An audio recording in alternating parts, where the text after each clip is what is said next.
Hello and welcome. My name is Michael Florin, and I'm an associate professor of data analytics at the University of North Alabama, as well as the director of research services at Practical Statistics. Today, we're going to be doing a presentation on introductory methods as far as conducting and implementing research for people who maybe haven't done this before. I've called this presentation the Researcher Starter Kit, and throughout we're going to be talking about methods and statistics related to that implementation of research. You may laugh, but this is one of the hardest presentations that I've ever had to prepare. And so it's a little bit funny, but it is what it is. It's hard to summarize such complex content in a digestible way for people who maybe haven't done this before. To give you context, the second hardest presentation I've ever had to done was some theoretical statistics work that I presented at an international statistics organization meeting. And so for that one, most of the slides were like all equations. And this is, for me, even harder than that. So that sounds crazy. Again, just so much we could and potentially should talk about, but we don't have that much time.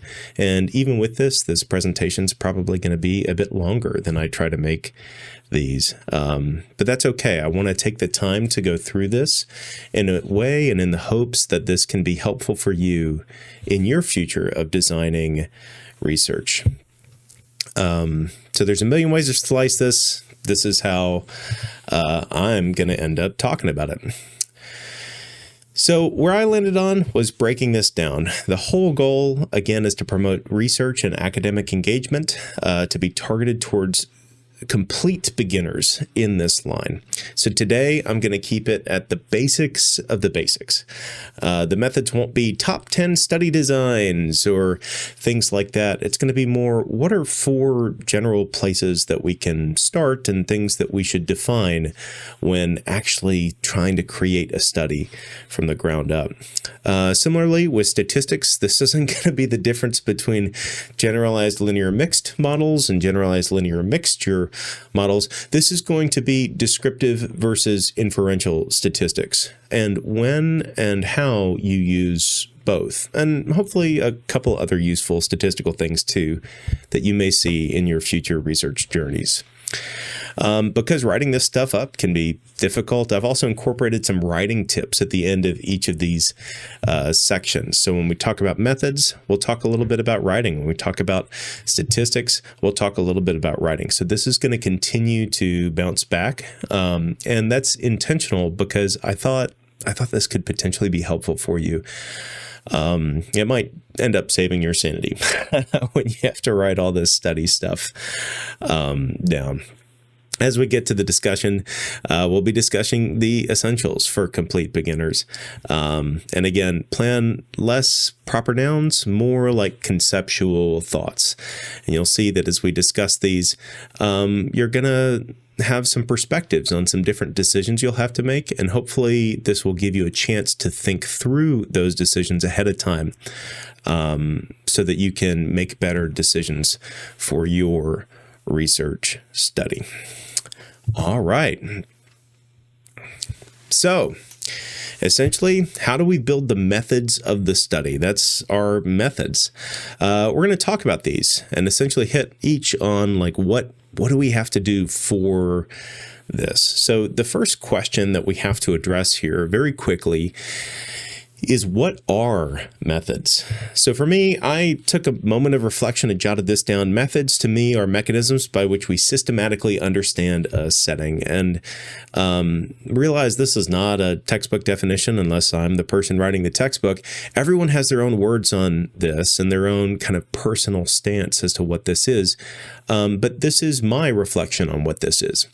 Note here, there's a couple of things that I've incorporated into this definition that I want to call out quickly. This needs to be systematic. That is, we have to articulate the system and build a system that others could then copy. It's essentially a whole world packed into a very, very small word, systematic. Note also this approaches a particular setting, which needs to be clearly defined. That's part of this definition too. And there are also mechanisms, which also need to be clearly defined.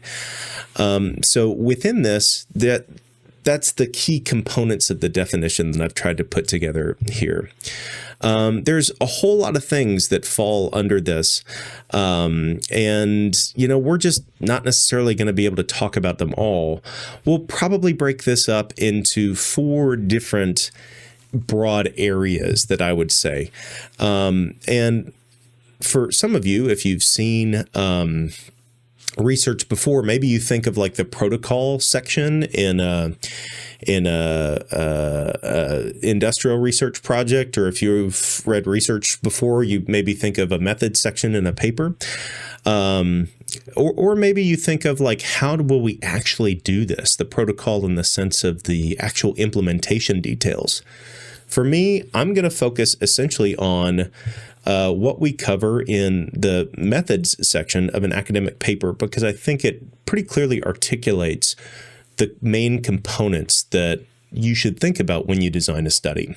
So we've got participants. That is, who are we talking about? Who will the study include? Measurement. How will the key components that we are intending to study be measured or captured? The protocol design, that's what many of you may think of, like what actual steps will we take? Who is going to leave and talk to whom and how? And then analysis. Now, this is an interesting one to include in methods, and this will balance out back when we get to the statistics part. But analysis is immensely important to consider as part of your methodological construction. Broadly speaking, from my perspective, research is here to tell a story. And so as we start thinking about telling a story or making a logical argument, all 4 of these components are chains in that logical argument that relate to what we can and what we can't say. So the goal here is balance. And what I mean by balance is everybody wants to have a perfect study. But, and I apologize in advance if you thought this was you never will have a perfect study. It just doesn't ever happen. So why not? Well, ultimately, we don't have the money, or we ethically can't design the study, or a million other reasons why we can't do this. And so with the goal being the balance, our goal is to make an informed decision determining which areas do we want to sacrifice so that we can build up other areas to make a stronger claim about X, Y, and Z. And so that's the balance that we're looking to strike here.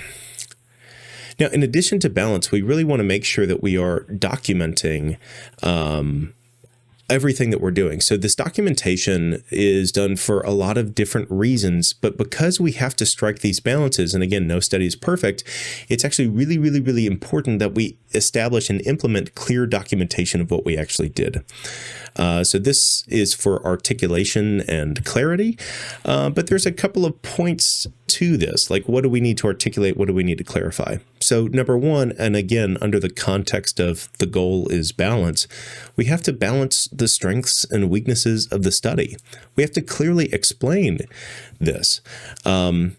If you follow standard stuff, a lot of standard study designs, etc., a lot of strengths and weaknesses are already indicated and fleshed out through those study designs. The design has strengths, the design has known weaknesses, but for things that you end up doing, you have to articulate what was strong and what was weak. We have to document clearly the context in which our study was done. So this is extraordinarily important for interpretation. Note that this context is based on essentially all of the different areas of the methods. We have strengths and weaknesses of the sample, the context that came from, the instrumentation, the context in which that was used, the analysis, the context in which that was done, all of these things. And all of these things need to be clearly articulated. It's worth mentioning that the strength of the conclusions comes not from the statistical analysis, but from the study design. And so the context of which the study was done done and how it was done is the strongest component of the logical argument that you can make. Worth noting, if you're not familiar with the concept, correlation is not causation. One question that comes up subsequent to that is, well, how do we establish causation? And incidentally, a strong context or implementation of the study is how that can be established. And again, this is important to articulate one way or the other. The other reason we do this is for reproducibility. So this is becoming more and more important.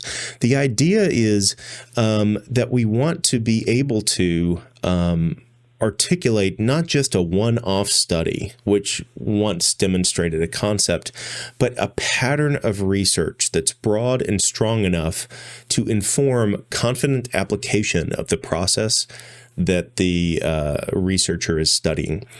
So for a new researcher, this simply means approaching findings with a bit of humility, in the sense that your study is not going to be perfect, and plan to provide others details so that they can reproduce your study in different contexts or with slightly different protocols, and expand upon your research. This also means that we can reproduce other people's studies in our context, or reproduce other people's studies overall, just to see, are we still seeing those same types of effects that they saw as well. All right, so this is the big picture overview of methods.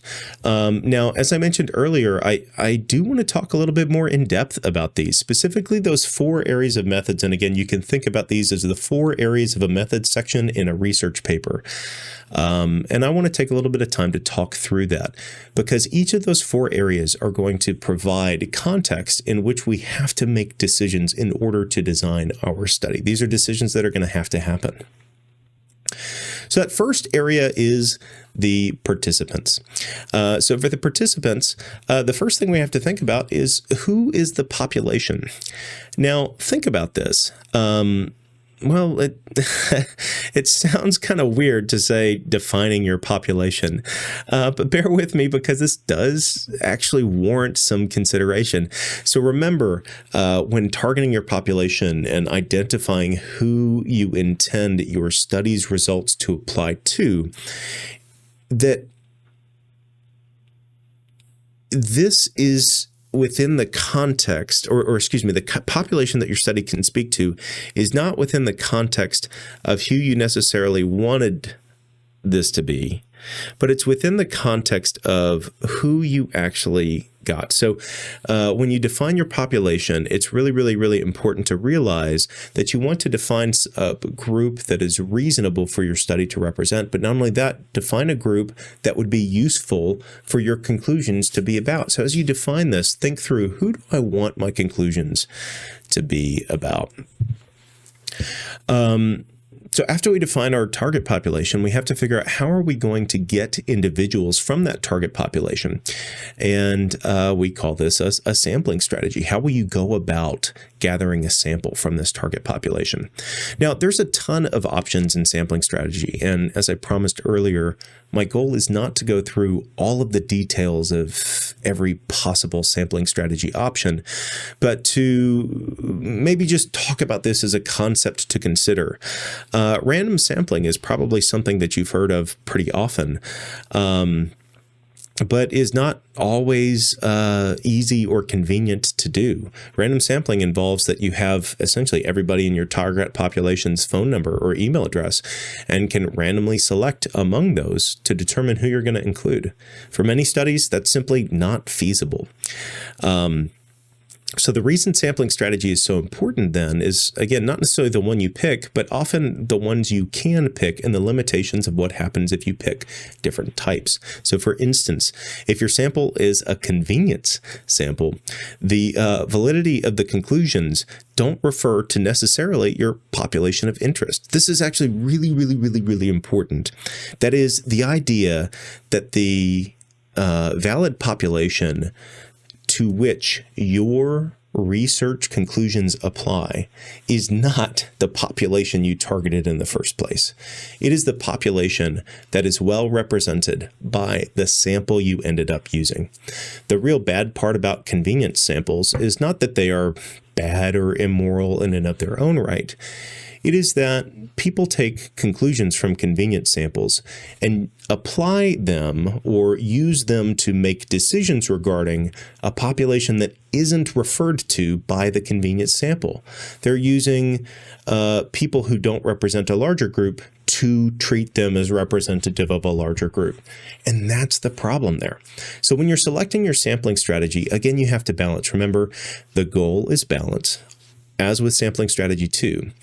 Same thing with defining that population, and these kind of play back and forth. If we define an easier to get population, we're going to have an easier time getting the population with the sampling strategy, and we're going to be able to more validly make conclusions regarding that population. The other side of that, if we define a very difficult to get population, we're going to need a sampling strategy that can accommodate that as much as possible. At the end of the day, if there's a disconnect between our sampling strategy and the population, we're only able to implement something like a convenience sample. It's important to recognize that that chain in the logical argument has essentially been broken. There isn't necessarily a connection between the conclusions made from your sample and the broader population. And again, no level of statistics is going to fix that. That's something that is a component of the research design. So I say all of this to articulate why it is so important to consider your sampling strategy in light of your population. And it is important to have a sampling strategy that can create a representative sample from your population, if at all possible. All right, so for inclusion and exclusion, the implementation of these is both simple and complex. So the basics are things like, hey, maybe we just want to include people who are above 18 or people with a certain condition or people who are of a particular population of interest. Maybe we want to exclude people who have criterion that exempt them from being in our study, etc. And so these basic inclusion and exclusion criterion can be extraordinarily important to well defining the scope of your study, maximizing the potential for impact. Of course, consider as you get more and more narrow inclusion and exclusion criterion, your population becomes more and more specific. This is good sometimes for establishing, is there a research effect? But this can be bad at establishing the broad trend of, does this research effect happen for everybody or just for this very, very specific group? So there's a balance between including and excluding to say, hey, we want this very specific condition so that we can study this under very specific circumstances. Again, contrasted with, well, we want this to be as broad as possible so that the results can apply to as many people as possible. So that's our balance with inclusion and exclusion. Excuse me.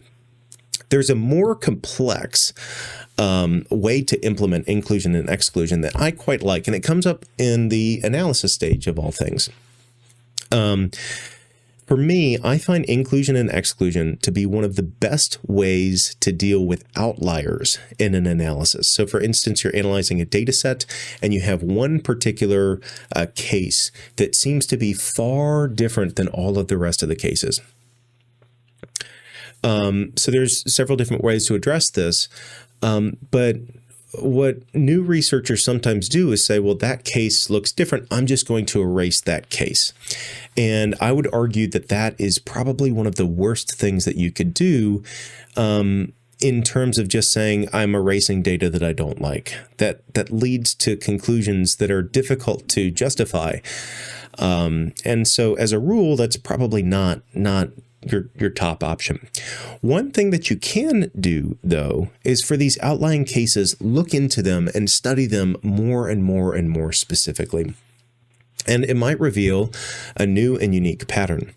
So, for instance, recently I was looking at a series of outlying cases for one of my consultations with a client.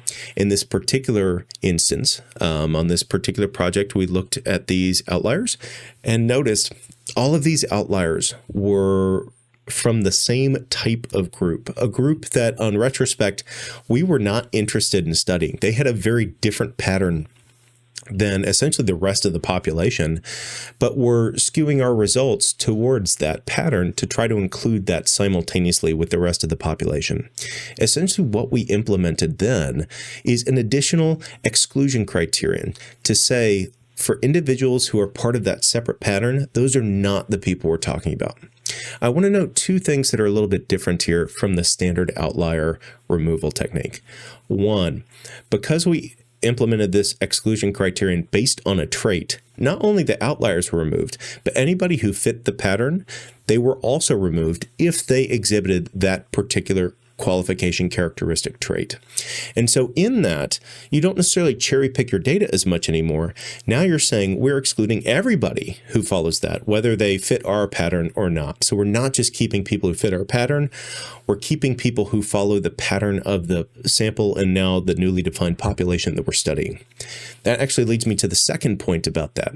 That is, our conclusions are now narrowed, in the sense that our conclusions are now speaking about a new target population, the target population that's defined by the inclusion and exclusion criterion. We have added another criterion to further narrow our population. Now, again, this can be good in the context of a study because we can talk about what we're trying to study a little bit better. But this can be bad in that now we're not studying the broader case. Our results don't apply in that broader setting. So it's a balance back and forth, but it's one that can be an excellent way to deal with outliers in a way that isn't quite as arbitrary as erasing cases that you don't like. Now, it is worth mentioning that anytime something is done after we look at data, it's always worth disclosing. I'm a big fan of you can almost do whatever you want as long as you disclose it. And this particular type of method is one that I would absolutely indicate. We did this, we observed these data, we noticed that they didn't fit the pattern, we observed this additional characteristic about them, decided to implement that as an exclusion criterion, applied that exclusion criterion across the entire data set, and moved forward with analysis under this new target population. But that implementing of the inclusion-exclusion criterion to deal with outlying data can be an extraordinarily powerful tool to deal with something that would otherwise be a complex case. Of course, that itself is a bit of a more complex implementation of inclusion and exclusion criterion. So when we get to the statistics section, one thing that I get a lot from clients is discussions of sample size and power. And so when we get to statistics, I'll speak on this a little bit more. But I will say in the considering of a target population, it is very important to consider, in the considering of a sampling strategy for a target population, it is very important to consider the target sample size as part of the planning stage. So again, we haven't talked about this yet, but for me, the sample size calculations are somewhat imprecise. And we'll talk about them more later on. But even if imprecise, having a rough guess lets me know, do I need tens, hundreds, or thousands of participants to try to target this? And that can be very important for planning. If I'm targeting a group that I know we're going to max out at 30 people, it's reasonable to know, or it's very useful to know, if really I shouldn't do this study unless I have 3,000 or 4,000 or 10,000 participants, because I'm not going to be able to determine whether or not those effects are present with so few data points. And ultimately, that's the idea. If we believe that we're going to need 1,000 participants and we can only reasonably get 10, well, it's just a waste of everybody's time to have them come in and fill out the survey, given that we're going to need a lot more data that we can't get access to. And vice versa a little bit from an ethical side. If I only need 10 participants, it actually doesn't make any sense to collect data from 1,000. In fact, I exposed the other 990 participants to additional data exposure, however small that may be, risk of a data breach. And ultimately, if I didn't need those responses anyway for my research purpose, there's little to no justification for that inclusion. So sampling size can help you scope in on at least what your target is based on the study design. Again, we'll talk a little bit more about that later if we get the chance. All right, so there's some additional factors here that are actually really important to consider when we're considering targeting participants. So one of these additional factors is ethics. Think about things like consent and coercion, undue influence. So we rarely coerce these days, apply threat of harm, but undue influence can be a factor that, depending on how you define it, is somewhat common. And so we have to be a bit careful about exerting undue influence as we're trying to recruit participants for our sample from the target population.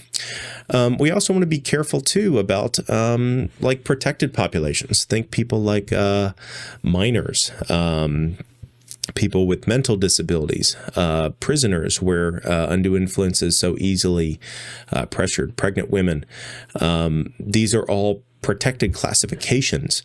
And so we have to be very careful about, as we try to study these populations, following those things. I mention this as something to consider in the planning stage, because by planning to avoid these populations, you can ease your data collection protocol greatly.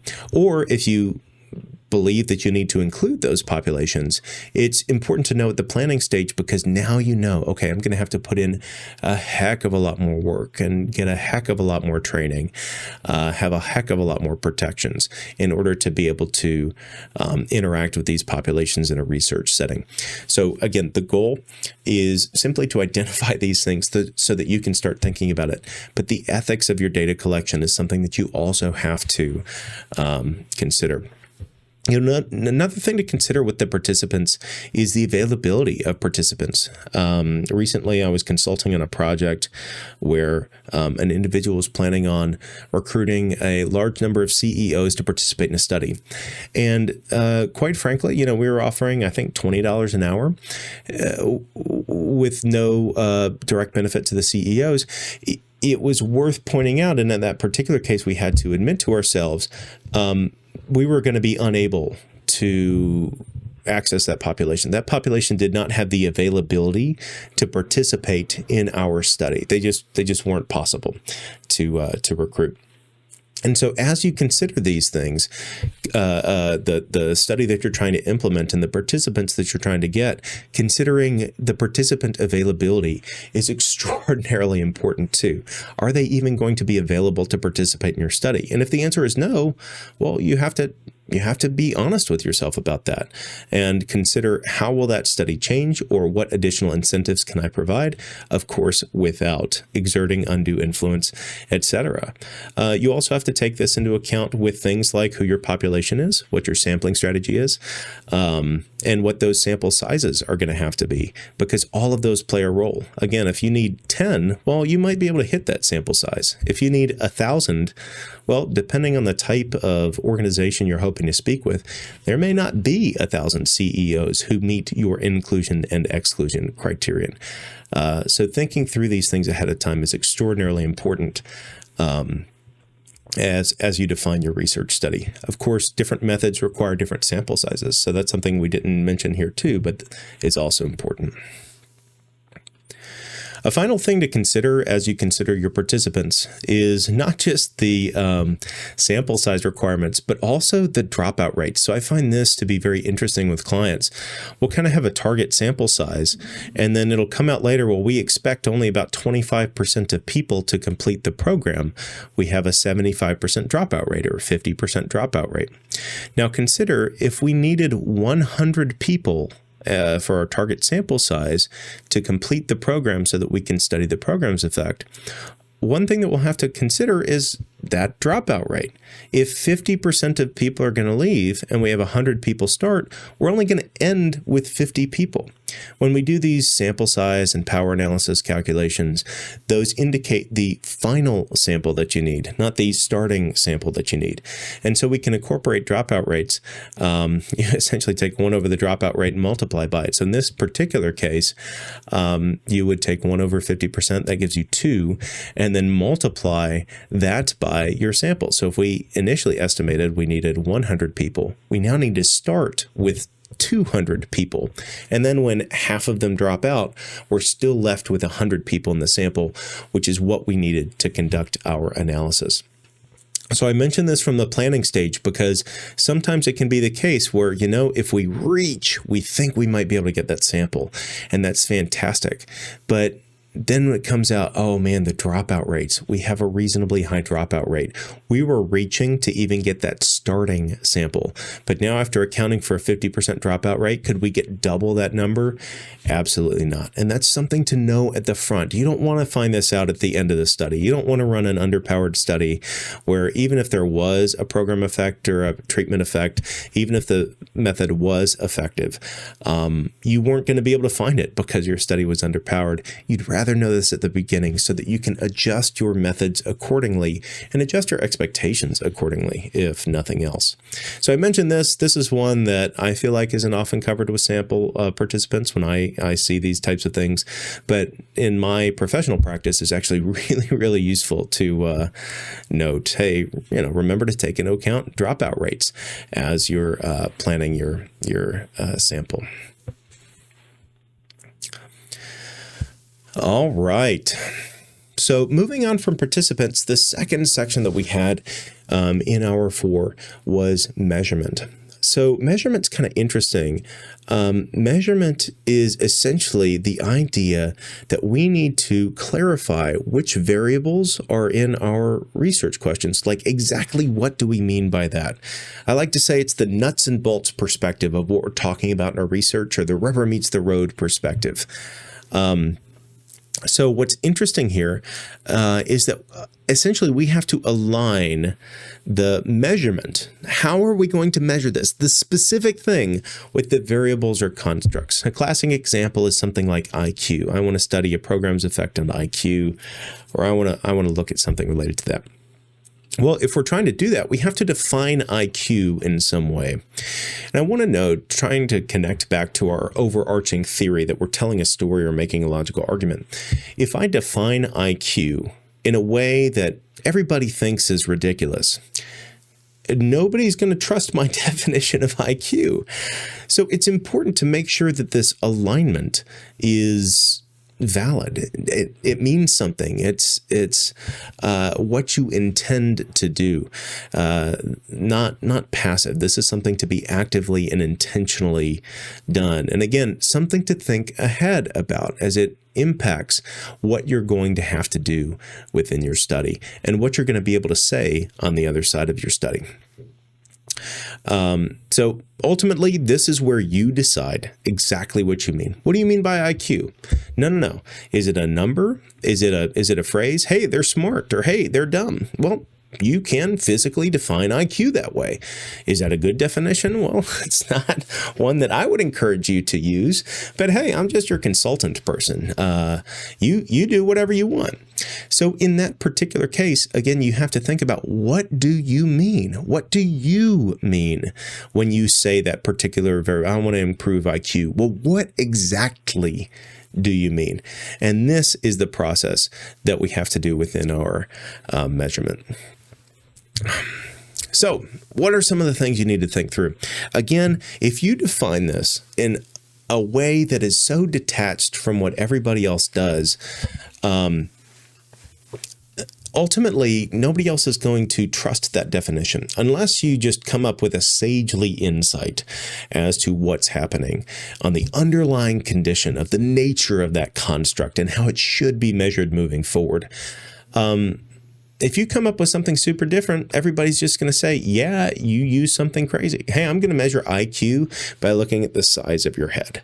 Well, you can physically do that. You can physically define that to be the measurement of that particular variable or construct. The construct's the idea, construct, factor, and then the measurement is the actual number you're using. So I could use your head size to be the measurement of the construct of IQ. But nobody might believe my results. That might indicate, hey, taller people have higher IQs, which is not necessarily something that, hey, maybe it could be true. I don't know. But ultimately, that if I measure IQ as head size, I can see why that would be true according to that measurement, but not be true according to how I believe the concept. You have not offered to me an argument about the person's intelligence by presenting an argument about their head size. And so that definition is disjoint as I read it. And so for me, that isn't evidence at all. How then can you do better? Well, as I have on the bullet point here, considering what have other people done to do this? Consider previous research. As you read through previous papers, you'll tend to see some themes in how people measure particular constructs. And you can pick the one that's the most common in your particular field or subfield, which may be different than the one that's most common overall. Or you can pick something that you just like. Hey, a few papers have used this, not too many, but pick something that you like. Now, I would say that you do want to make sure that it's something that's been used somewhat recently, right? I've had some individuals that I've worked with who will pick predefined measurement scales or instruments that have been created and validated, but they were created and validated 50, 60 years ago. And the question then remains, well, is that still valid today? Again, with consistent use, sometimes those things are, but if something hasn't been used in 50 or 60 years, and there are other ways to measure it that have been used consistently in your field, if you want to be accepted by researchers in your field, you should use the same types of things that they're using, and you should define your variables in the same way that they're defining them so that y'all can have an apples to apples comparison. For instance, if everybody in my field used score on an IQ test to measure IQ, and I used my head measurement to measure IQ, our results aren't even comparable. We're comparing apples and oranges or apples to trees, and that just doesn't mean anything in the comparison. So no one engages with my research. I'm not actually contributing a logical argument in the theme that other people are doing. I'm essentially over in a corner talking to myself, which you can physically do. I'm not going to stop you from going in a corner and talking to yourself. You can do that, but is not necessarily the best way to communicate for that field. In fact, that would probably be a pretty poor way to communicate within that field. I will say, too, one of the other things about using previous research is that a lot of stuff that's been done with previous research has had a lot of kinks worked out that you may or may not even recognize. So through using stuff that's been previously done, through using something that's a little bit more tried and true, you get to avoid a lot of problems that you might see if you try to make up your own way.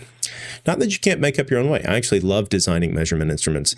It's something that I've done and done pretty successfully, I'd say, but it's hard. It's a lot harder than you think. There's a lot more bumps than seems apparent at first glance, or even second glance, or even third glance. Anyway, all right, measurement type. So we talked earlier about the idea of you could say IQ is smart or dumb. Well, that's a binary variable, binary meaning two options, smart, dumb. You could define IQ as a binary variable. You could define it as an ordinal variable, smart, meh, or dumb. You could define it all sorts of ways. You could define it with an IQ score, define it continuously. Your measurement is what you define it to be. In fact, in some ways, you could define this even qualitatively.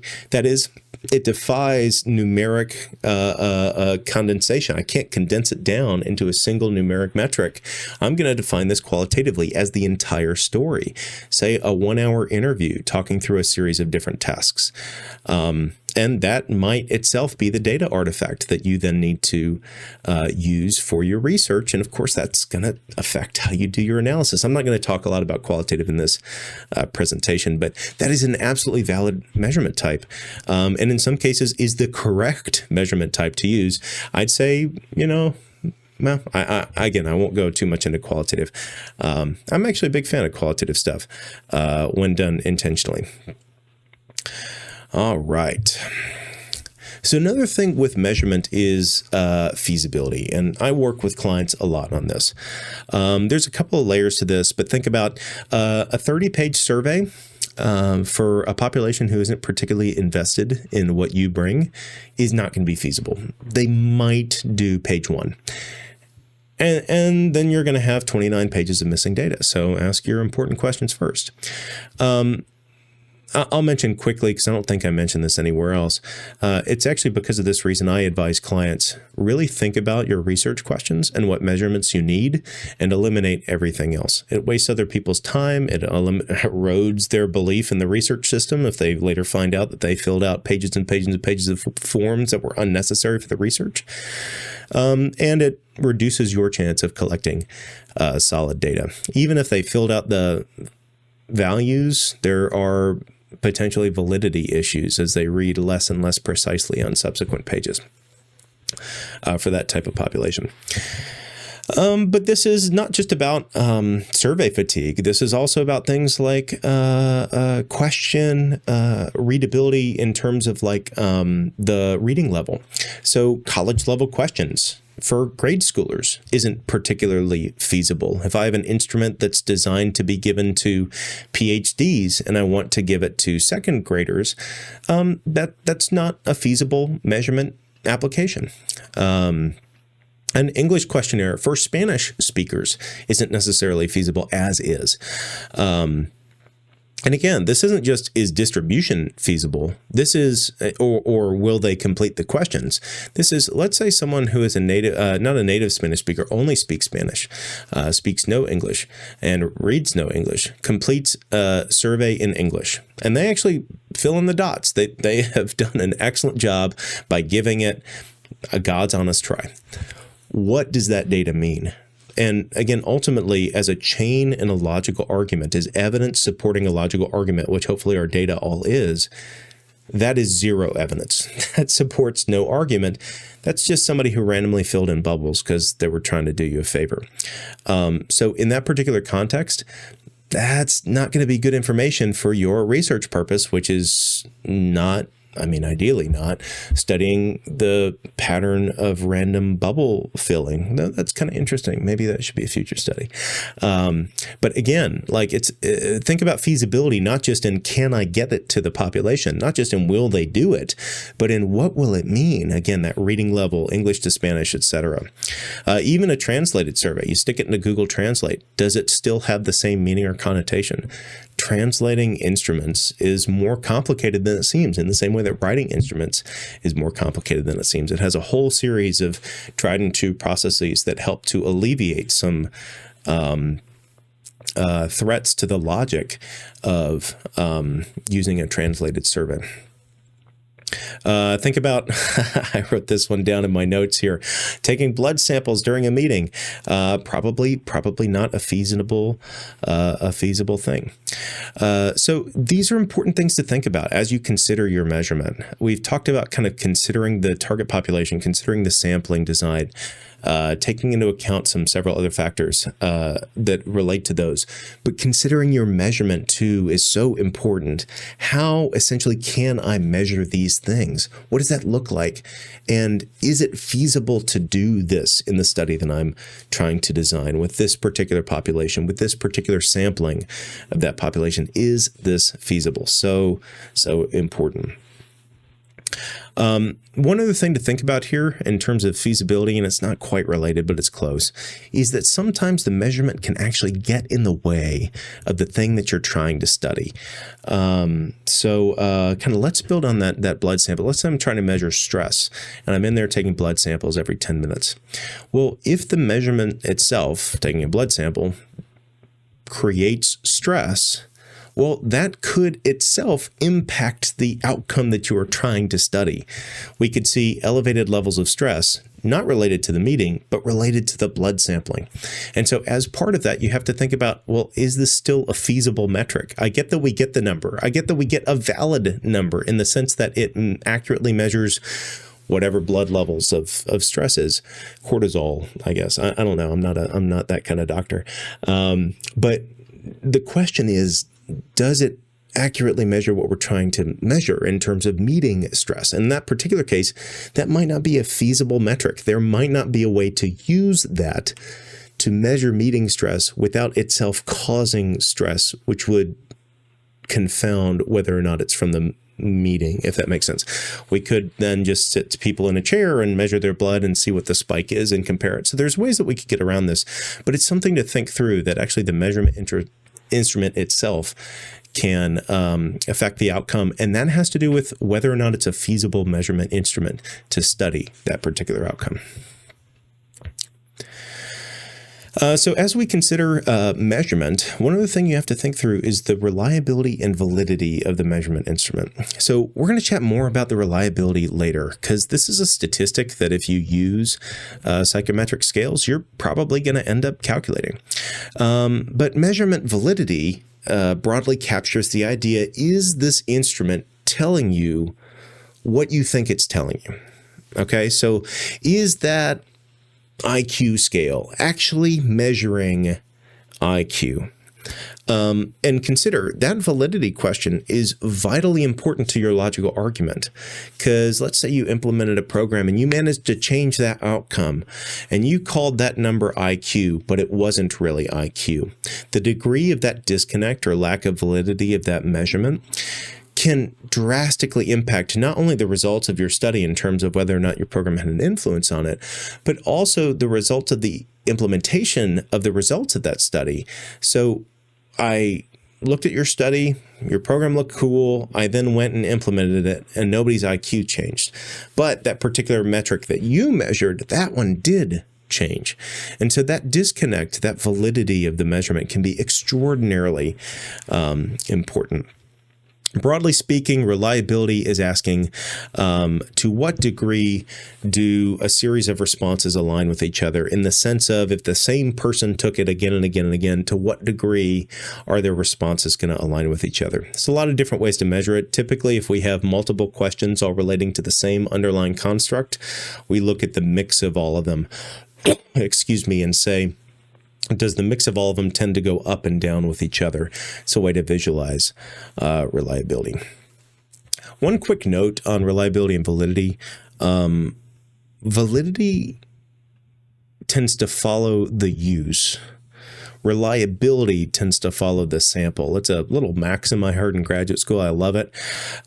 So thinking about this, if I use the metrics in the same way that they were previously validated, you should be pretty solid, because validity follows the use. Is head circumference a valid measurement of IQ? Is an IQ score a valid measurement of IQ?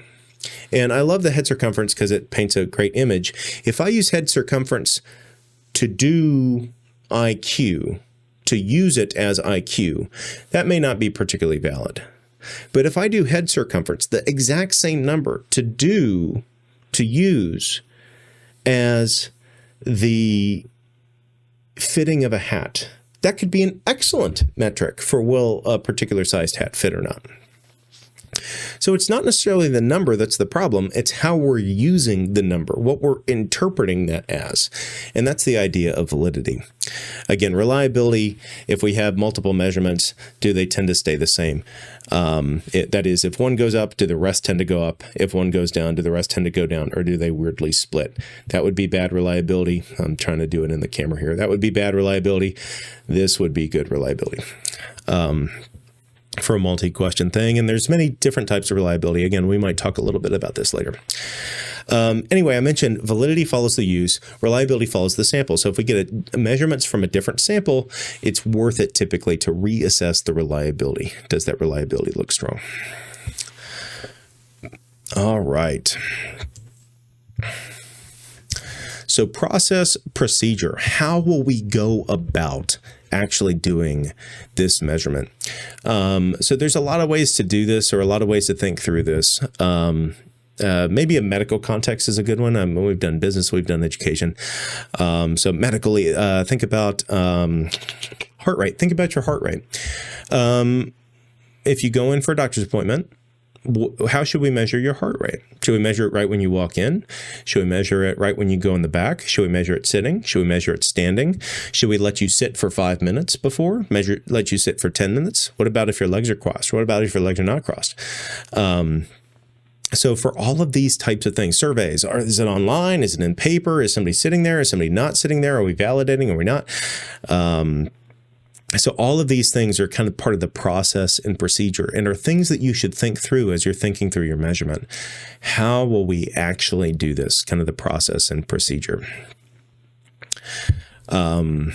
So we'll kind of stop there. I'll mention for measurement, this broad process of everything that we've talked about. And again, you can think about this slide broadly as the distillation from your research question ideas into the brass tacks, the rubber meets the road of exactly what am I going to collect data on? How am I going to get a number or a word or whatever out of, or that represents this concept? That broad process is called operationalization. It's an extraordinarily important process, and one that I love to talk about because it is so important, but sometimes it's a big oversight.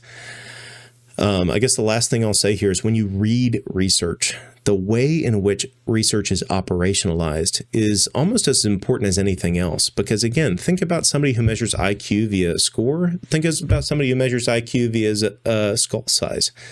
Those two different operationalizations of IQ can lead to drastically different results in different circumstances.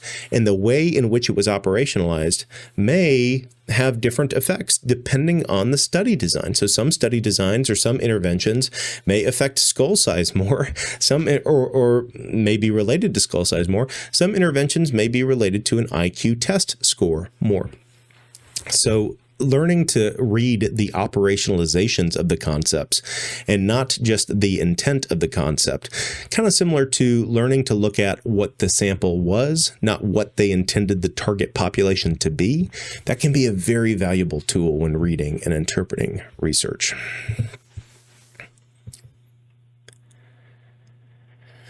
All right, so now we're talking about the study protocol. So again, a lot of this is probably things that you were initially thinking about when I was talking about research methods and stuff like that. This might be the randomized control trial or whatever else. But ultimately, study protocol is something that we have to talk about. All study designs start with the research questions. What are you actually trying to investigate? What is the purpose of this research? What are we trying to determine? We need to make sure that the design is actually going to address the question that you're asking. I was recently working on a consultation. This was yesterday. And with a particular client, we had some pushback on the different types of stuff that we were doing with the design. And the correct answer, at least from my perspective, and we convinced our other colleagues to agree, was ultimately the design was designed to address how the research questions are. And the modifications to the designs that we were considering did not address the research questions in any way.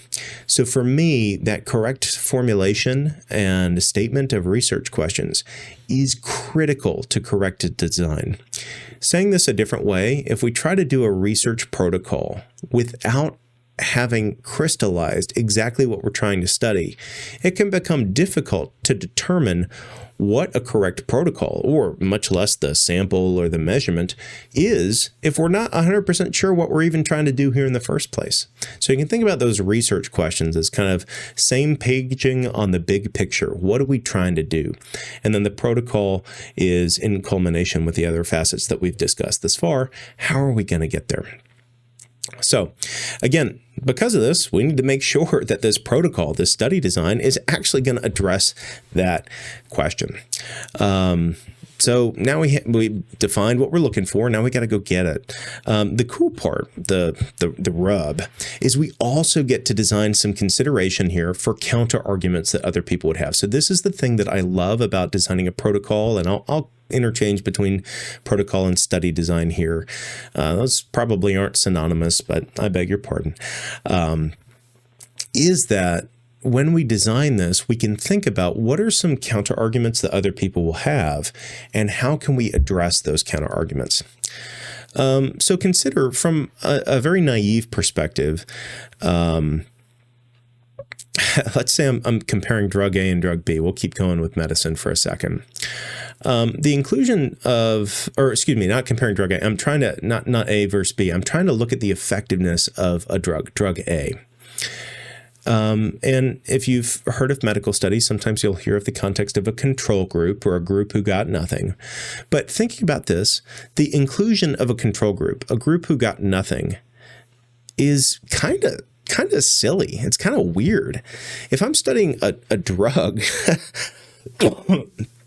why am I not giving that to everybody to see if they get better? Why would I study a group of people who got nothing at all? Well, ultimately, the reason for that is because if we do include those people in the study, we can eliminate a potential counterclaim that people would have gotten better on their own. And that's kind of it. That's the inclusion of the control group. What would have happened had the treatment not been done? And I mention that in this context because that inclusion of the control group is to address a particular counter-argument. And you can think about this in terms of the broader context of what are we trying to do here? We're trying to present a logical argument. The inclusion of the control group presents a counter-argument to say, well, no, they wouldn't have gotten better on their own. The treatment is the reason that they got better. How do I know that? Because we studied a group of people who didn't get anything. I was recently consulting on a project, this was 3 days ago, where we didn't implement a control group on a degenerative condition. We were discussing how even with the treatment, people may degenerate from pre to post. They may get worse from pre to post. But the concept from the researcher was they would have gotten much worse without the treatment. And though I just personally probably evaluate that to be true, without the inclusion of a control group, it's very difficult to articulate that. How can I prove that they would have gotten even worse without the treatment? It's very difficult. And so that's where a treatment can come in, as they can provide evidence against that counter-argument. Note that the inclusion of something like that can only happen at the preparation stage where we're at right now, preparing a study protocol, preparing a study design. And through better design, we can actually address counter-arguments like that because we've designed that into what we've collected data on. So it's very, very, very cool. And it's one of the things I love about designing studies, because if we're clever, we can come up with good solutions or good counter arguments to people who are essentially trying to poke holes in our logical argument. We can kind of prepare for that and shore up some logical defenses against those things. So for every study design choice, every single one, whether it's a descriptive study, a correlational, experimental, all variations therein, all of the different formal study designs that you've ever heard of, all of them are made to address potential counter-arguments. And this is actually where a lot of knowledge of previous study designs or standard study designs can come in handy. You can figure out what study design addresses which particular counter-arguments. And looking at your case, you can determine which are the counter-arguments that are going to be most likely for my particular implementation or my particular design or the thing that I'm trying to particularly study, and then implement that particular study design to help shore that up.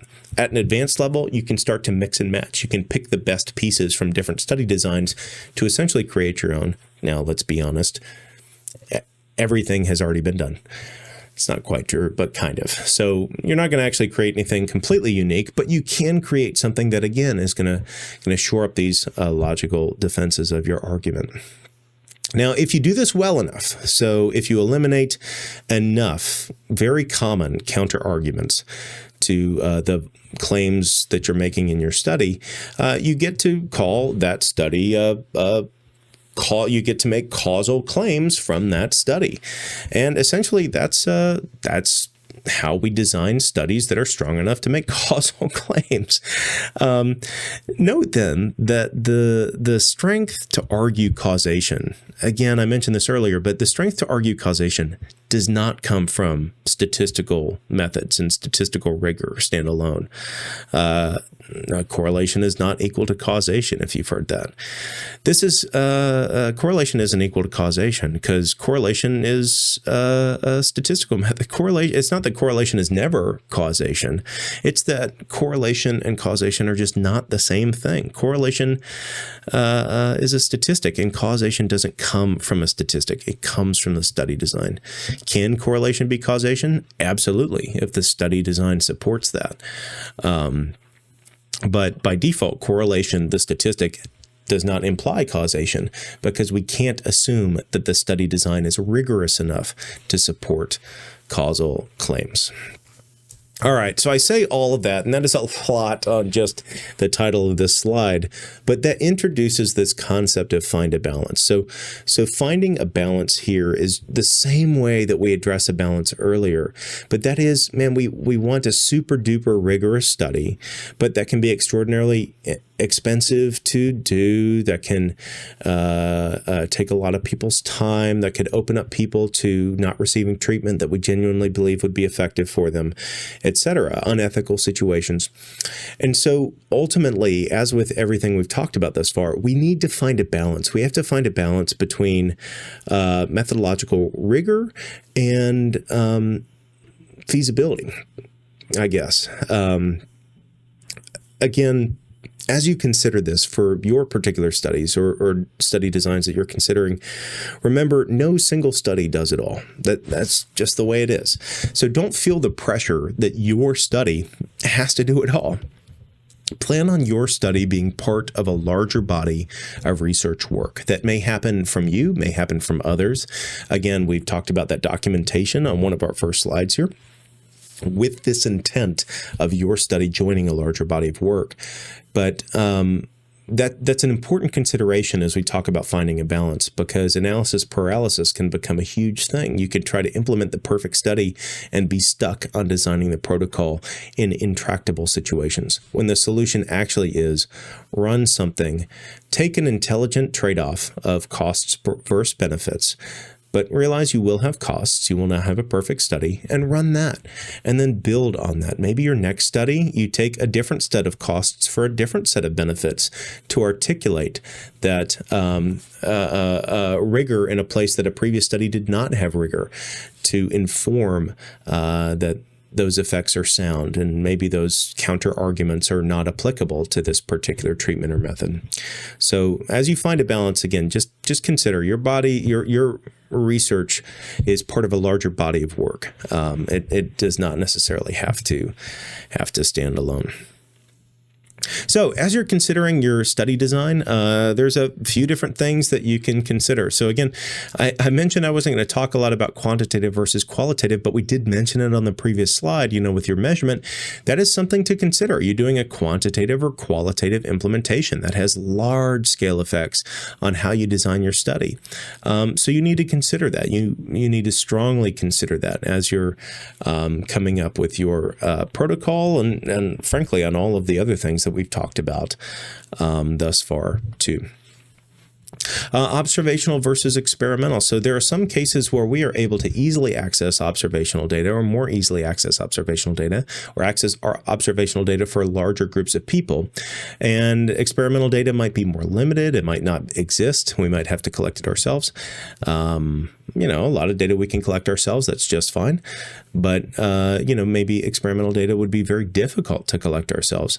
Or maybe it's super easy to collect ourselves, and so we should do it. But as you consider this, consider the trade-offs between observational studies, which are largely speaking not going to lead to causal claims, and experimental studies, which can close off some of those logic gaps. Now, again, think about what counter arguments does an experimental study close out that an observational study doesn't. And essentially, experimental studies involve the random assignment of participants to their different groups. or different levels of another variable.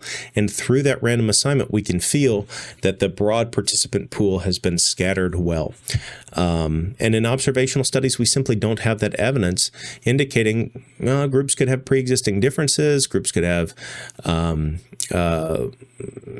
pre-existing differences actually covers a lot, but there's some depth to that. Not just pre-existing differences in the general outcome of interest, but in aptitude for growing in the general outcome of interest, in related outcomes that maybe aren't the outcome of interest, etc. So there's some depth to that of the types of pre-existing differences that are not unobserved with, or that may or may not be unobserved in an observational study. But whether or not they are observed or not are accounted for in an experimental study. Random assignment is pretty cool. Another thing to consider, we talked earlier about control groups. Why is the inclusion of a control group effective? Well, randomization is effective because we can believe, especially if we have multiple groups, that the sample has been evenly split. All variables, seen and unseen, if we have a sufficient sample size, are evenly split among groups if we randomly assign our sample to groups. So we can feel confident about that. In an observational study, groups are already made, and I'm making up groups, but this applies more generally. But groups are already made. In that case, we can't assume that all of the variables have been evenly split between the groups. There may be influencing things that are not evenly split between the groups. And so your treatment group is going to be different than maybe treatment A is different than treatment B. Maybe treatment and control groups are different even before the study is started. Now, control groups is a unique thing. Why do we include control groups? Well, to demonstrate what would have happened over time had there not been a treatment. So what's the good part about including a control group? Well, I get to make that additional claim. I get to kind of suppress that counter argument to my study. What's the downside of including a control group? Well, now I have to include a whole other group. So there's some cost there. There can be some ethical cases. I have to not give people the treatment. That can be very difficult. Not only that, but I have to go take measurements on individuals or entities who are not getting the treatment or intervention. And that can be severely problematic in some cases. In some cases, control groups are not feasible. And so that's something to consider there too. Now, one other thing I'll mention on control groups is, we've kind of talked about should you have them at all here, but the other one is what type of control group will it be? So this is kind of an interesting question. Let's say I'm comparing treatment A to nothing. A true placebo trial. In that particular case, there's going to be a better chance that treatment A shines through, but now the other group has literally nothing. Consider instead a different study, which might be treatment A versus standard of care for the control group. This is probably a little more ethical. We didn't withhold care while testing treatment A, but it also might be a bit more applicable. People won't literally get nothing if they don't get the treatment. They're just going to get their same old. So in that second design, because they're still getting something, we might not see as big of a treatment effect. It's not treatment effect over nothing, it's treatment effect over something. And so it's a different type of research question. We're comparing to a different type of baseline. Recently working with a client on this, we had a series of sub-studies that were being implemented. And in each of the different sub-studies, the control group was defined slightly differently, which gave us slightly different comparisons and actually slightly different treatment implications for each of the sub-studies that were being done. So in that particular case, the definition of the control group is what changed the type of interpretation that we could walk away with. And again, it's why I'm talking about all this. This is all connected to a broader logical argument. So how you define that control group relates to your logical argument. True placebo probably gives you a better chance at walking away with a statistically significant program effect, but may not be as logically valid as if you did something like standard of care. To jump that up even more, you might compare treatment A to treatment B. Another option. I have some clients who do this. They compare their stuff to a competitor's stuff, and we want to see which one's better. Now, it's going to be very difficult potentially if they're close to as effective as each other to find that the client's materials are better, the client's implementation's better. But in that particular case, if they can show that, that is extraordinarily powerful evidence for their particular products. And so, again, consider, what is your control group? What is your comparator group? Is it a true placebo control? Is it standard of care? Is it a second treatment type, etc.? It's an important thing to consider, and consider the types of implications that those decisions then open up. Cross-sectional versus longitudinal. So do I do a single point in time, or do I do data over time? I had an old professor who used to say, everybody wants to make conclusions over time, but you can't make conclusions over time unless you study people over time. And his point was, we like to say a lot about how, differences in X, Y, or Z, well, if A changes, then B would change, etc. But believe it or not, a lot of people try to make those claims without actually studying, did things change over time? And did a change in A over time lead to a change in B over time? So cross-sectional data is a lot easier to gather, but it leaves some counter arguments out there, like, hey, you didn't actually study these people over time. Cross-sectional just meaning you got them at one point in time, which can be problematic to address. So gathering longitudinal data over time in some form can help to address those types of things, but of course is more costly. It takes more time, it takes more manpower, you have to do more. There's some data cost to that as well, etc. All right. And of course, there are ethical decisions in your protocol. You need to make sure that your protocol is implemented in such a way that participants are protected throughout their participation. This might include stating to the participant that they can leave at any time, depending on the context of implementation, be it education or medicine or business, some government implementations. All of these have different things to consider ethically, but again, the main distillation of them all being making sure that the participant is protected, not just from your study, but through your study. Are you wasting your participants' time? We talked a little bit about that earlier. If we have a drastically underpowered sample, can we justify implementing any protocol? Or how can we minimize the protocol? We talked about this with measurement earlier too. Should I ask a 50-page questionnaire to participants who have agreed to, participate, but I really only needed to ask them 2 questions?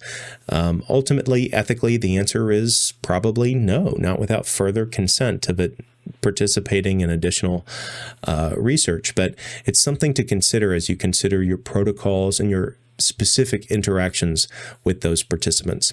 Some things that appear often in research, and for you as a new researcher considering designing your studies that you may consider to include, are things like access to support services. If something went wrong in your interaction with the participant, how can they make it right? This could include things like counseling if you're bringing up complicated things, access to other types of supports depending on the study that you're doing, or at the least the contact information of a third-party researcher or contact organization, say the IRB, that the participant could reach out to in the case of issues. Of course, the contact information of the researcher so that the participant could directly reach out could be basic protection for participants that you can easily provide as the researcher, and might help to stem ethical issues within the implementation.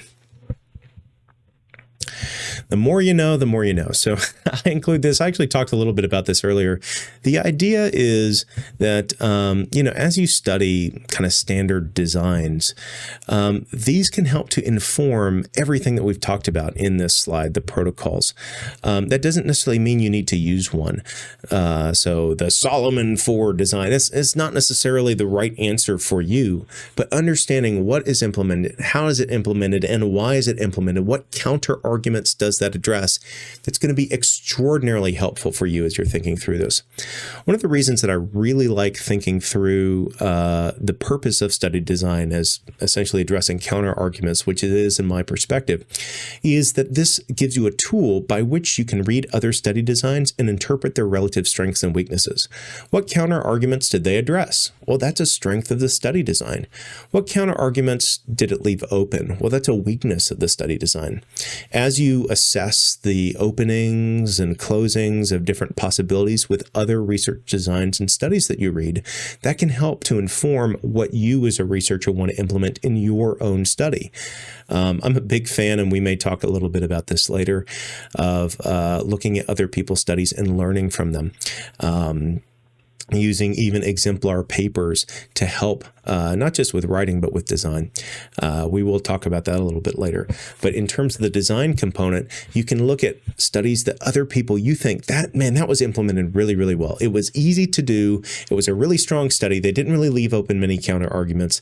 I really, really like how they did that.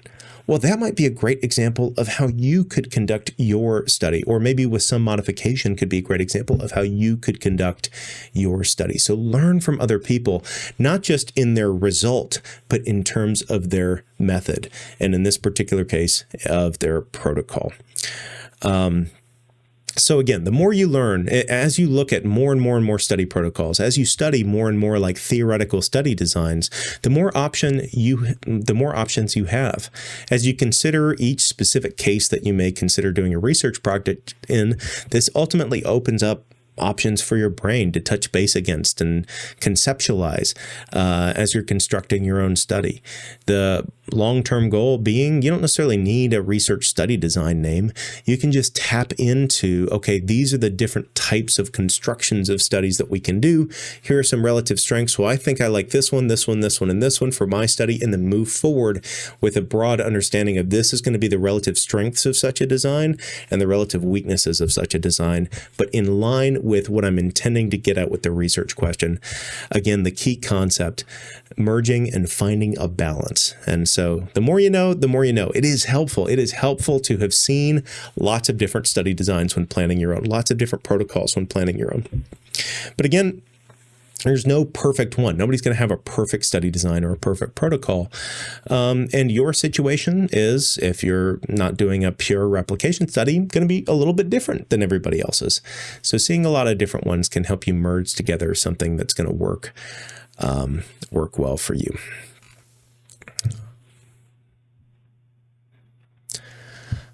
All right. So the analysis. So I love talking about the analysis stuff. Of course, that's a bit of my background. But one interesting thing is the conceptualization of considering analysis at the planning stage rather than at the data stage. So what I mean is, a lot of times new researchers will look at analysis as something that they should do after they've collected data, and that is the part in the process that analysis is implemented. But just like you should consider participants before going and talking to people, you should consider analysis of data before actually having data. It can be extraordinarily useful. I go so far in some of my analytics classes as to teach students to write the entire code of how to analyze something before we ever have a single data point. There are two reasons for this. One is, but let me skip over those even to just say this articulates my perspective that is how clearly you should be able to articulate the data analysis project. Is you should be able to write every single step that you're going to do, such that if you're a computer programmer or a stats person who knows some applied statistical programming, you can code the entire thing, and then once you get data, hit enter. And so that's kind of the goal of the analysis planning step, is being able to articulate exactly what we're going to do and exactly how we're going to do it. Now consider all of this, as with the protocols, starts with the research questions. So we talked about the importance of the research questions earlier. The research questions are of critical importance with the analysis step too. Ultimately, the study design and the analysis pair together to create that empirical description of what happened so that you can articulate that logically as part of your argument. But we start with the research questions because we want to make sure, as with the design, where we want to design it so that the study will actually be looking at what we wanted to actually look at, we want to make sure we're going to be analyzing it so that we're actually providing the type of quantitative support that is useful for the question that we're trying to answer overall. So all analyses start at the study design. So as you're doing this, you need to consider all of your other methods. Analysis incorporates your sampling design. So there are different analytical techniques depending on what sampling design you have. There are different analytical techniques depending on the type of measurement, including but not limited to that whole qualitative versus quantitative thing. But much more than that, whether it's ordinal, whether it's binary, whether it's continuous, the nature of the distribution of the variables that you expect, the nature of the collection of the variables that you expect. Your design plays a key role into the type of analysis that you can implement and the type of interpretations that those numbers then walk away with after you have implemented those analyses. Again, sometimes for an observational and an experimental study, we use the exact same analytical method, but they mean completely different things. So your design plays a role into what analysis not only to use, but what the analysis now means. All right, so all of this is super duper important for this next step, identifying the statistical approach. I use identify, not create, because the approach really falls out of the research questions, sampling technique, measurement, and design. Honestly, once you have all that, the correct analytic approach just kind of falls out of what all that is, or at least the subfamily of analysis that you should be looking at, if not the exact procedure. But this should always be pre-specified. You should state that out loud. So all of your analyses should be determined before you actually analyze the data, like we were saying earlier. I will mention, directly or indirectly, not doing this can overall increase the error rates of studies. And this is an important thing to admit and discuss, that ultimately error rates are something that are often more inflated than we care to admit, often more than that 5% error rate that we seek to target in many applied studies. But this is one of the ways in which those get inflated, is we don't identify the exact statistical things that we're going to do. We start manipulating and trying new things and all this other stuff, not just following our analysis plan. And through deviating from the analysis plan, we've actually increased that error rate. I was recently doing a consultation with the feds, and we were looking through some pre-specified analysis plans, which we are required to provide for some projects I'm working on them with. And in these, we were talking about extraordinarily specific detail on exactly how things like tables will be constructed, exactly which sub analyses will be conducted, etc. All of which defined before any data are collected, certainly before any data are analyzed. So all of this is an important thing to be considering as you design your analysis. And hear me say too, not just you should be doing this, but you can do this. You can do this. Again, this falls out of your research questions, your sampling, your measurement, your study design. After considering all of those things, your analysis can and should fall out of that. Your statistical approach, I should say, can and should fall out of that. All right, so picking your tools. So what software will you be using? So this is kind of interesting as you consider this. I say this because this can have an impact on our next step, but in terms of the tools, think about, again, software. Are you going to be hand calculating things? How will this be done? What will be done in which software? I'm on a project right now. The confusion on this particular point has cost weeks worth of analytical time. So it seems really pedantic, but again, it's actually of critical importance. The other thing here is some softwares require different data formats to do the exact same thing. And different softwares can't do some analyses that others can do. There's certain analytical techniques that can't be implemented, statistical techniques, cleaning techniques. There's certain graphics that some softwares simply can't create.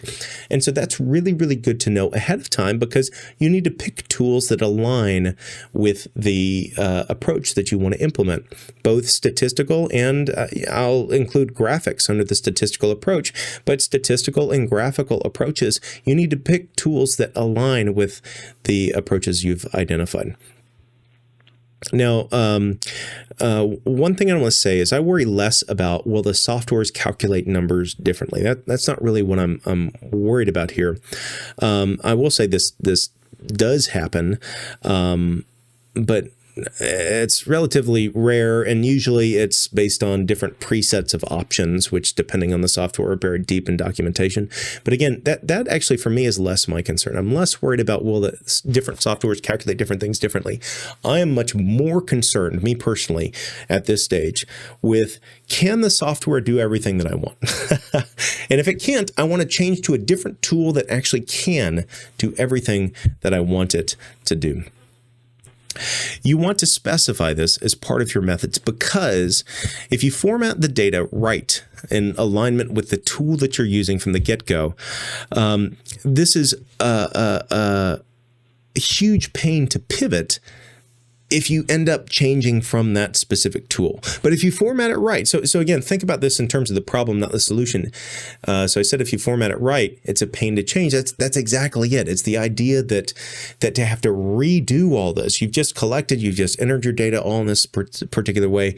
But if you then have to now go and redo that, change it all up, that can be kind of a pain. But if you can format it in the correct way from the get-go, that can be extraordinarily handy.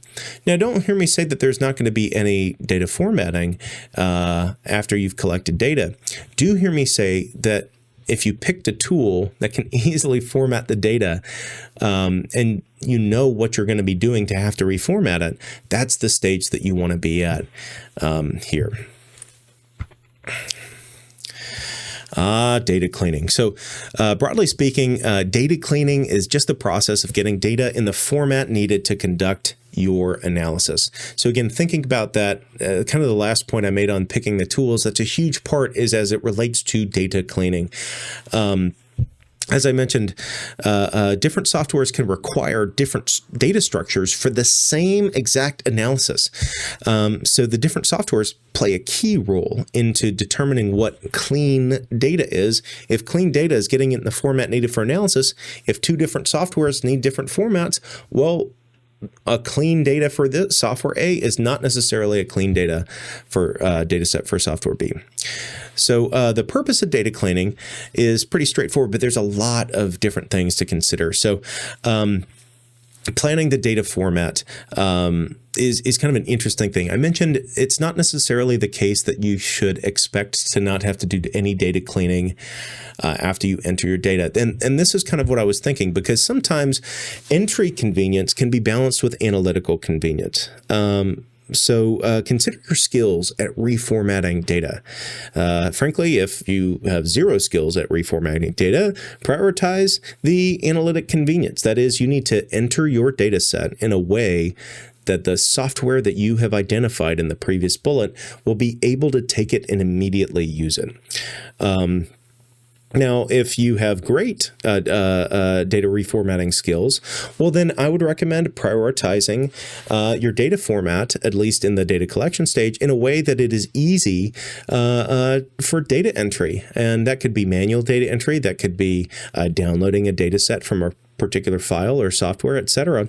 But if you plan to do that, you need to make sure that you have all the data that you need to convert to the format that you want it to be, and that the software facilitates that type of data conversion or formatting conversion. So planning your data format actually is a bit of a strategy thing.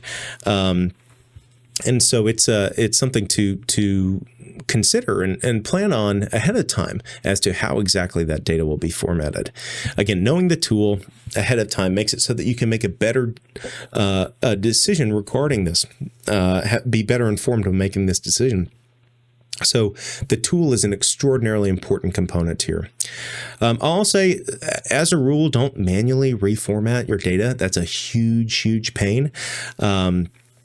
Unless the data set is very, very small, not just a pain, but it's lots of things. But unless the data set's very small, don't manually reformat. It takes a lot of time. There's a lot of risk of typos. I'll say, again, this is a personal project that came up last week. I shouldn't say personal. It's a consulting project that I was working on with the team. And we had an issue with this conversion, the reformatting, data reformatting. And it was done manually. And unfortunately, in that particular case, we found out that there was an error somewhere in the process. And the entire process had to be repeated because it was done manually. This took an immense amount of time to do the first time. We did it a second time. We found out there was an error again and then had to redo the whole thing again manually. It took an immense amount of time. So I cannot recommend enough, do not manually do this. Again, if the data reformatting is not in your toolbox, your skill toolbox, that's just fine. I would recommend then entering data directly in the format that your analytical tool can read so that you can use it. Yeah, don't redo it. Don't redo it manually. Variable coding. So this is an important thing in terms of cleaning. I think there's a lot of stuff here, but metric versus imperial, format for data. I actually had a hospital, multi-site hospital study that I was consulting on where this metric versus imperial was done differently at different sites, and they didn't know it, and we had to find it, and it was a whole nightmare. So that's something to address at the front end. Will I be using centimeters or will I be using inches? Well, that's a really, really, really good thing to know ahead of time. Variable coding can also mean categorical coding. So if you have groups, sometimes people code groups as numbers, sometimes as letters. You can do it however you want, as long as it's systematic and as long as your tool can use that for the analysis, or your planning and capable of reformatting that data. But you do, no matter what you do, need to know exactly what each of those things mean. Now consider too, like if your software requires a specific coding structure for categorical variables, will you code it yourself? Will you do it automatically? Or will you let the software do it automatically? Now, anything that you let the software make a decision for automatically, you really need to understand. So I was brought in to rectify a research project years ago, 4 or 5 years ago, that didn't do this. They did not manually identify the coding structure and let the software do it automatically. And they came to the wrong conclusion about their particular analysis. And this wrong conclusion resulted in 8-figure losses over the course of 10 years for that particular company. It was a massive error and became this huge thing. So ultimately, in that particular case, it was very important that they either did it manually, not coded manually, but identified the coding structure specifically. They didn't let the software choose it on its own, or that they knew exactly what the software did when it chose it on its own. So variable coding, actually surprisingly important, very important.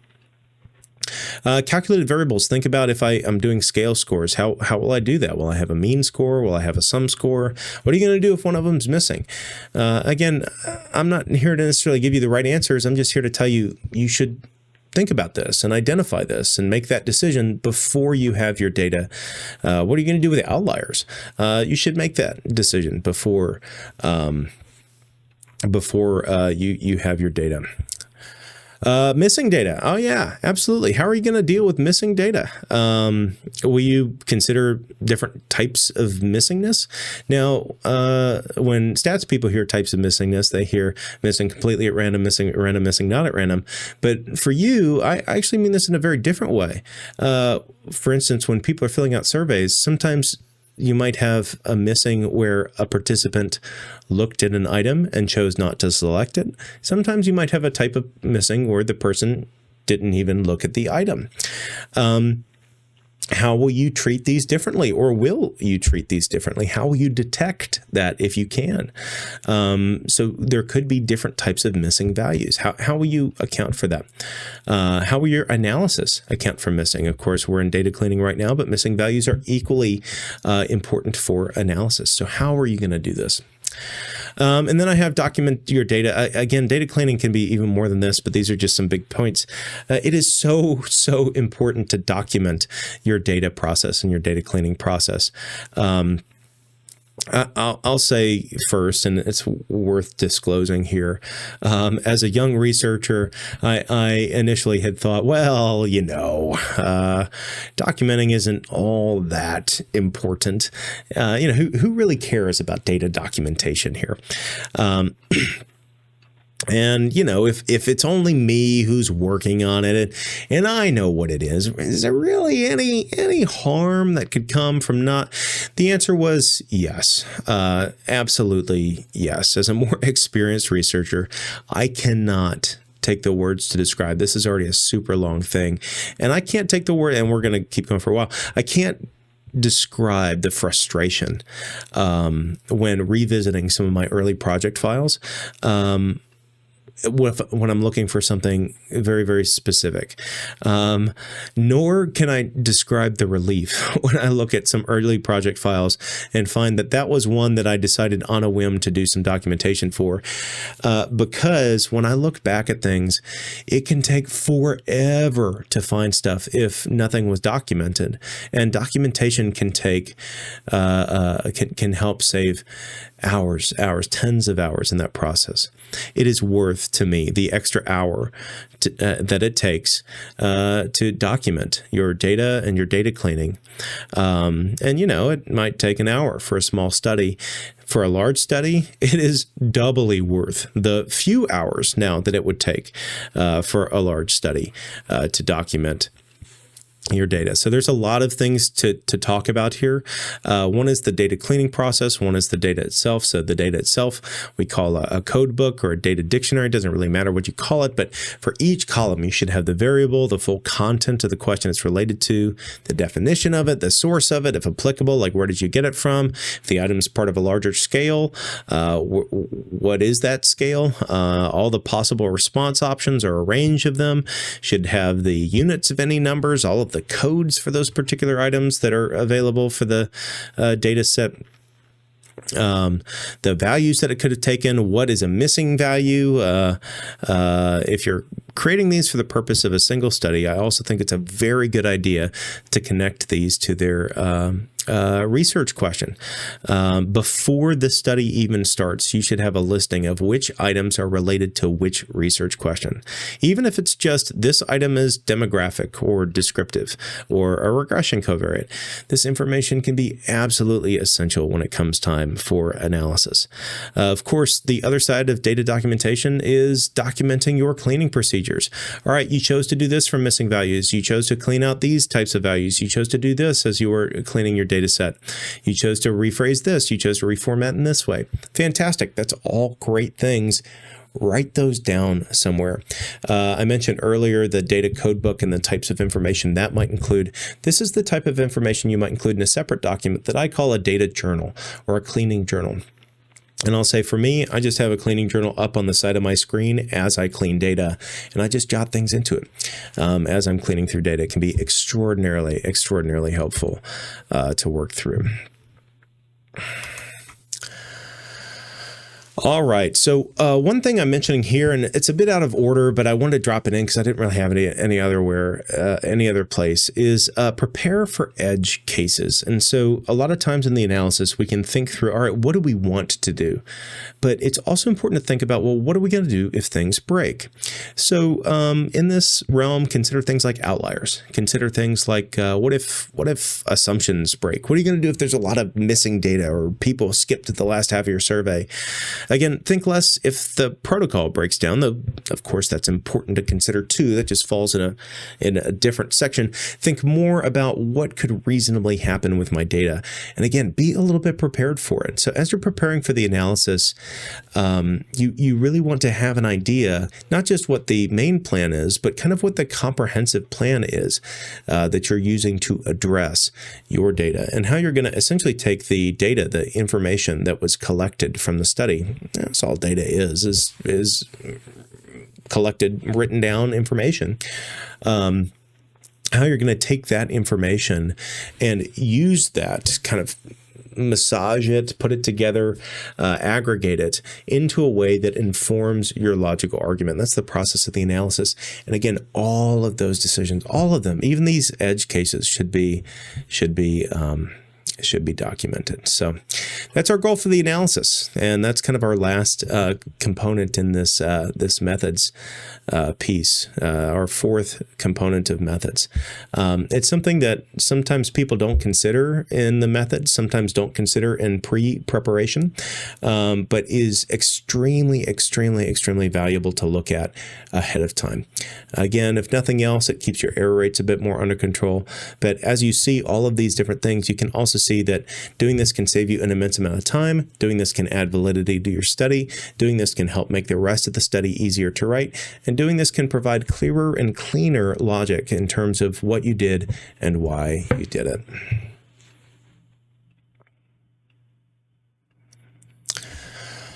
All right. So, taking a bit of a step back from what we were just diving into, we had just talked pretty in depth about the methods. This is a little bit less, I don't want to say less formal, but this is honestly just some random stuff that I wrote down in terms of my personal experience on writing, a little less connected maybe to my professional training, and maybe a little more to just personal experiences to having, written however many papers and presentations I have. So honestly, my biggest recommendation is target your research outlet early. And essentially what I mean by this is I think it's so important that you think about, where do I plan to publish or present this information? Now, this doesn't have to be in an academic setting. In fact, many times it could just be internally. I do a ton of research projects that are never going to be published in a peer-reviewed journal, never going to be presented necessarily in a national conference. They are things that are for internal distribution. But identifying that as my outlet really helps me to scope in, the type of writing that I'm doing. Because, hey, now I'm writing for them. I'm not writing for this other case. That can be so important. The other thing, and I think we'll talk about this a little bit later, is it helps me to scope out what is a good example for what I should be looking at. So a second thing, researching deeply, like what exactly do I want to do? So again, this is so important in terms of like publishing in a journal article, but also in terms of things like an internal company presentation. So what do I mean by research deeply? I mean, essentially look at all of the other people who have done this and see, how do they do this? Also, know your content well, but here are two distinct contributions here. If I'm really knowledgeable, it's a lot easier to write. But also, if I see how other people are writing in the context that I'm aiming for, that can be so helpful in terms of knowing, how should I write this? Well, is it a 20-paragraph paper or is it a 2-paragraph paper? Are people putting lots of bullet points on their slides? Or are they putting few bullet points on their slides? For an internal company presentation, look at other people who are presenting similar types of information, if there are any, or other people who are presenting different types of information, and see what seems to be clicking. This is part of research. And again, it's not necessarily a formal academic research. It's just paying attention, which is a little bit of what research is, and intentionally doing this, deeply doing this, to really look for patterns that can help to inform, how do you need to do this? And I say this as a writing tip, but it's also a presentation tip. Look at how are other people doing this, and that's a great driver of an example for you. Also, don't just look at what they did, look at how it was received. I'd hate to model my own presentation after something that was terribly received by everyone else. I want to look for the good ones. because those are the people I want to copy. And deep research can help me find that. Again, two distinct components. It can build content knowledge, which can increase confidence and help me write and present better. But it can also give me examples of what does this look like when done successfully. All right, documenting comprehensively. I cannot describe this enough, and it's very difficult to do for researchers who are new and coming, because quite frankly, I remembered when I was a new and upcoming researcher, and I kind of heard this from other people and just dismissed it. As I mentioned earlier, all of the projects that I did not document because I was like, oh, I'm going to do it later. But a clearly documented project is so much easier to write about than one that isn't. Again, remember, you very likely are going to be writing your slideshow, your white paper, your internal report, your journal article 6 months and many, many, many margaritas after you did the original thing, right? And so with that, if you don't remember anything about what you did, it can be very, very, very difficult. It's a huge pain to remember unless you have it documented somewhere. Even if you have it documented, there's nothing worse than having to dig through your entire computer hard drive to find it. And remember, what did a 1 from this column mean, etc. So I highly recommend you clearly, comprehensively document everything that you do in your research process. Again, I mentioned a data cleaning code book. This, you can think about this as a research journal or research notebook, kind of the same thing, but at a more meta level. Quite frankly, I actually do keep 2 distinct documents. I keep one regarding the research outline process, and then one when I'm specifically in the analysis doing the data cleaning. I actually do keep 2 distinct documents. I call mine a little bit different. I call my, what we're calling here, research journal, my project sheet, but I keep 2 distinct documents, one regarding the overall process, the decisions made, when, how, why decisions were made, and then the other one specifically for data cleaning and data cleaning decisions. And then, of course, the data codebook. So that's another distinct document. Again, it doesn't really matter what you call it. Doesn't even matter if it's distinct or all put together. Though if it's all put together, it might be a bit bigger of a pain to dig through. But hey, you're going to find it in 10 minutes instead of 10 hours. And again, the other very realistic option is that you never find it. You have to guess at what you did or say, I don't remember what we did, which is a very, very, very awkward thing, especially after a big project that you put a lot of time and effort into. So for me, sometimes my format, it's changed over the years, but the basic version that I use, and I still do use this for basic projects, is I'll just do a Word file with bullet points. I kind of write the date, and then anything that I have to write for that particular date as a sub bullet.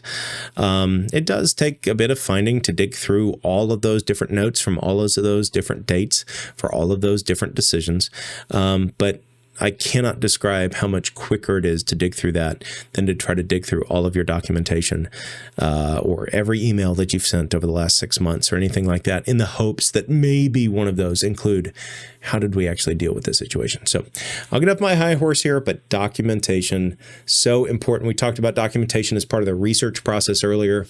Documentation is part of writing. It's a huge writing tip. The more you document earlier, the easier it is to write about it later on. All right. Oh, I did include this as its own bullet point. Good. I couldn't remember. Sorry. So using exemplars. Exemplars are so handy. So I love using exemplar papers. So for exemplar papers, essentially, I'm going to go into my target outlet and I'm going to find an example that I really like. And I'm going to use that to help teach me what am I supposed to do or how am I supposed to do this. So what types of things can I get out of an exemplar? Well, I can use an exemplar for a ton. A big one, overall paper structure, like the organization and length. What are the titles supposed to be called? How long is the intro section? How long is the literature review? How long is the methods? So I can look at this for overall presentation style. Think about this for your company, and I'm kind of projecting here, but it broadly speaking holds the idea that if I don't have a pre-specified thing, well, what should I be doing for length? How much project background should I be doing presenting versus how much of the decision making should I be presenting? Maybe I need just one slide on project background and 10 slides on the actual substance of my research and results and implications. Or maybe I need to keep it more balanced, about 3, 3, and 3 in terms of the background, justification for what I did, the methods, how I did what I did, and results, conclusions, what ended up happening and what we can take away from it. All of that. How do I find that? Well, y'all, I consult in a bunch of different fields. I never, ever, ever know this. And it changes a lot. Medicine's very different from education, which is very different from psychology. Actually, it's pretty close to psych, but very different from psychology, which is very different from business. And government reports are their own whole monster. So for me, I love exemplars to help give me an idea of what I should be doing for paper organization and length. Another fantastic tool for exemplars is figuring out the writing tone and structure. And this is so key for new researchers. If you're new to this research process, there's a whole language that can be used depending on the type of outlet that you're targeting. And again, for internal reports, think less, though different companies have somewhat different expectations on the types of tone and structure that you should be having when you're writing for your internal organization. So use an exemplar. Use somebody who's done this successfully and see how they did this successfully. Again, for exemplars, I'm not looking for bad things. I'm looking for good things. But how did you write? Was there, and thinking about a published paper, was there one citation in the first paragraph or 20 citations? What tone was it written in? Was it passive? Was it active tense? Past tense? Was it very declaratory statements? Or was it a bit more investigative? Different journal outlets like different things. Different companies like different things. And you don't necessarily need to know the right answer when you walk in, but finding an exemplar to help you get a good feel of this is so, so, so useful, so that even though you didn't know the right answer, once you create your first written product, it's going to be in the ballpark of what everybody was looking for. I love exemplars too for analyses and tables. So it's so funny. I'll work with clients and they'll say, "Hey, what analysis should how should we write this up?" And I'll say, "I've got no idea." They'll be like, "Oh my gosh, really? You charlatan, you." No clients ever said that, thankfully, but. But the point of that actually is not that I have no idea how we could write it up, but for your specific application, for your specific implementation, I could write this up in a ton of very different ways, just as the stats guy. I could write this up extraordinarily technically. I could present a lot of different technical presentation of the different analytic techniques, of the backgrounds, of all the different underlying assumptions and the multitude of ways that those were assessed and all of that. I could present an extraordinarily technical presentation. But honestly, for a lot of applied cases, nobody cares about any of that. I could also present an extraordinarily applied section. We skip over all the technical stuff and we just talk about A, B, and C. But frankly, at least within academia, that also is not good. We have to find a balance between the two. Another thing that I do is, there's a saying in statistics, all analyses are wrong, some are useful. The idea is that no analysis is going to be perfect, just like no research study is going to be perfect. But we need to find one that is the most useful for our situation. Sometimes with clients, we'll be targeting outlets that expect something like a t-test and looking at a lot of their previous research that particular outlet publishes. They publish extraordinarily simple analytic approaches. To approach something like that with a generalized linear mixed model is difficult, because ultimately the readership is going to have difficulty interpreting. Or maybe let's use something, a specific application of that, such as mixed logistic regression. And so in that particular case, the interpretability is drastically lost. And if I can come up with something from a chi-squared that equally investigates the issue or close to equally investigates the issue, gives the same qualitative response, that is, the decision regarding the outcome is the same, that simpler method, if it aligns with that journal scope, is actually going to be much, much, much better to present. Not only will the readership understand it better, but also the reviewers are going to be able to understand it better. We're not going to have this massive back and forth on the validity of methods that the reviewers in that particular journal very likely don't understand in the first place. We're going to have a much clearer presentation. Now, I'll say for me, if I have something that I think is a bit more correct, again, all analyses are wrong, some of them are useful. If I have something that I think might be a bit more useful, but am targeting a low-level statistical outlet, I might do both of them and present that we did the fancy one, but so long as the results agree, present the simpler one as the primary result and analysis in that presentation. How do I know one way or the other? Well, I read the outlets. I look and I observe and see, well, what's going on there? Using those exemplars. If we pull an exemplar paper, I'm going to find that exemplar paper and I'm going to use it to help guide what type of thing that we're doing. So handy. What types of tables are included? So this is true too. There's a million different supplemental materials that you could provide alongside other analyses.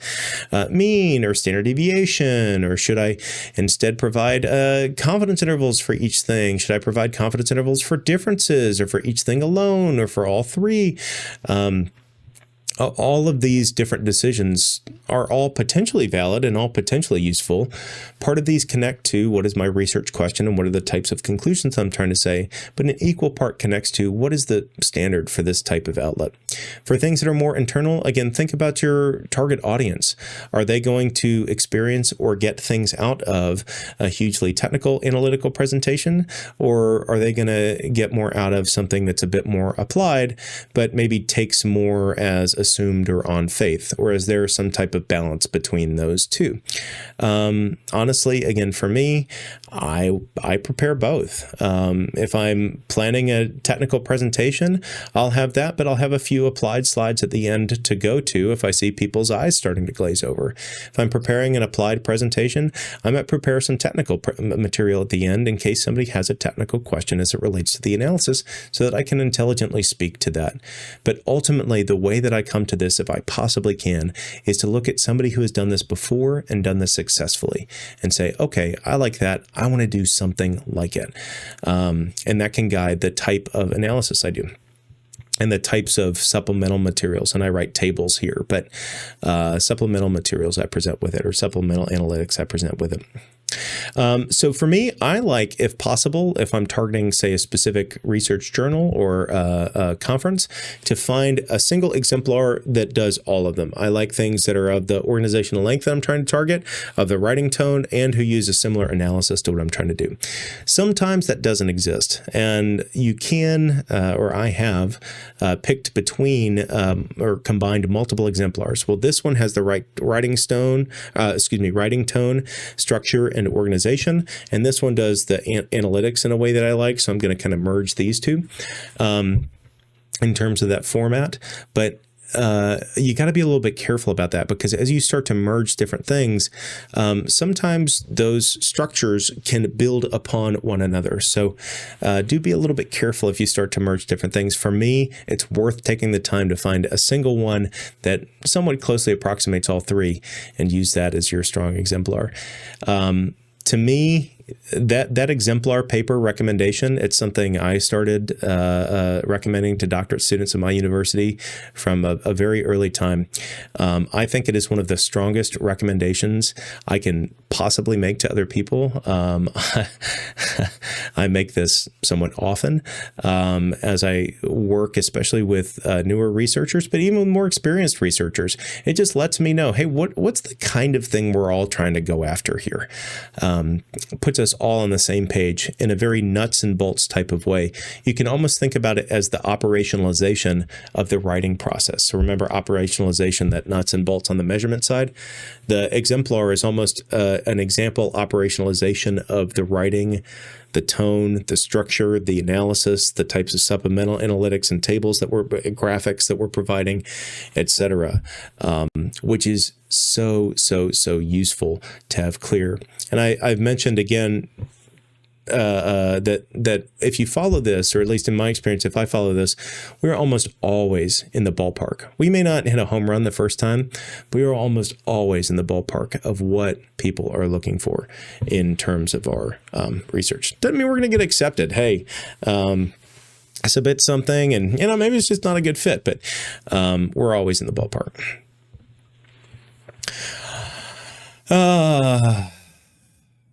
It's been a long presentation thus far, and we still got a ways to go. But one thing I want to mention with writing is to not despair. Don't despair. It's going to be okay. You are going to make it. You are going to make it. You are going to make it. Don't despair. Take your time.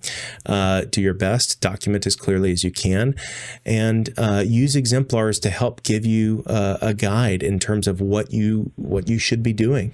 Now, I hope this goes without saying, when I tell you to use exemplars, or when I recommend using exemplars, please don't hear me say copy and paste. That's not at all what I'm talking about. What I'm talking about is read several examples from people who have done what you're trying to do successfully and try to emulate what they have done within your context.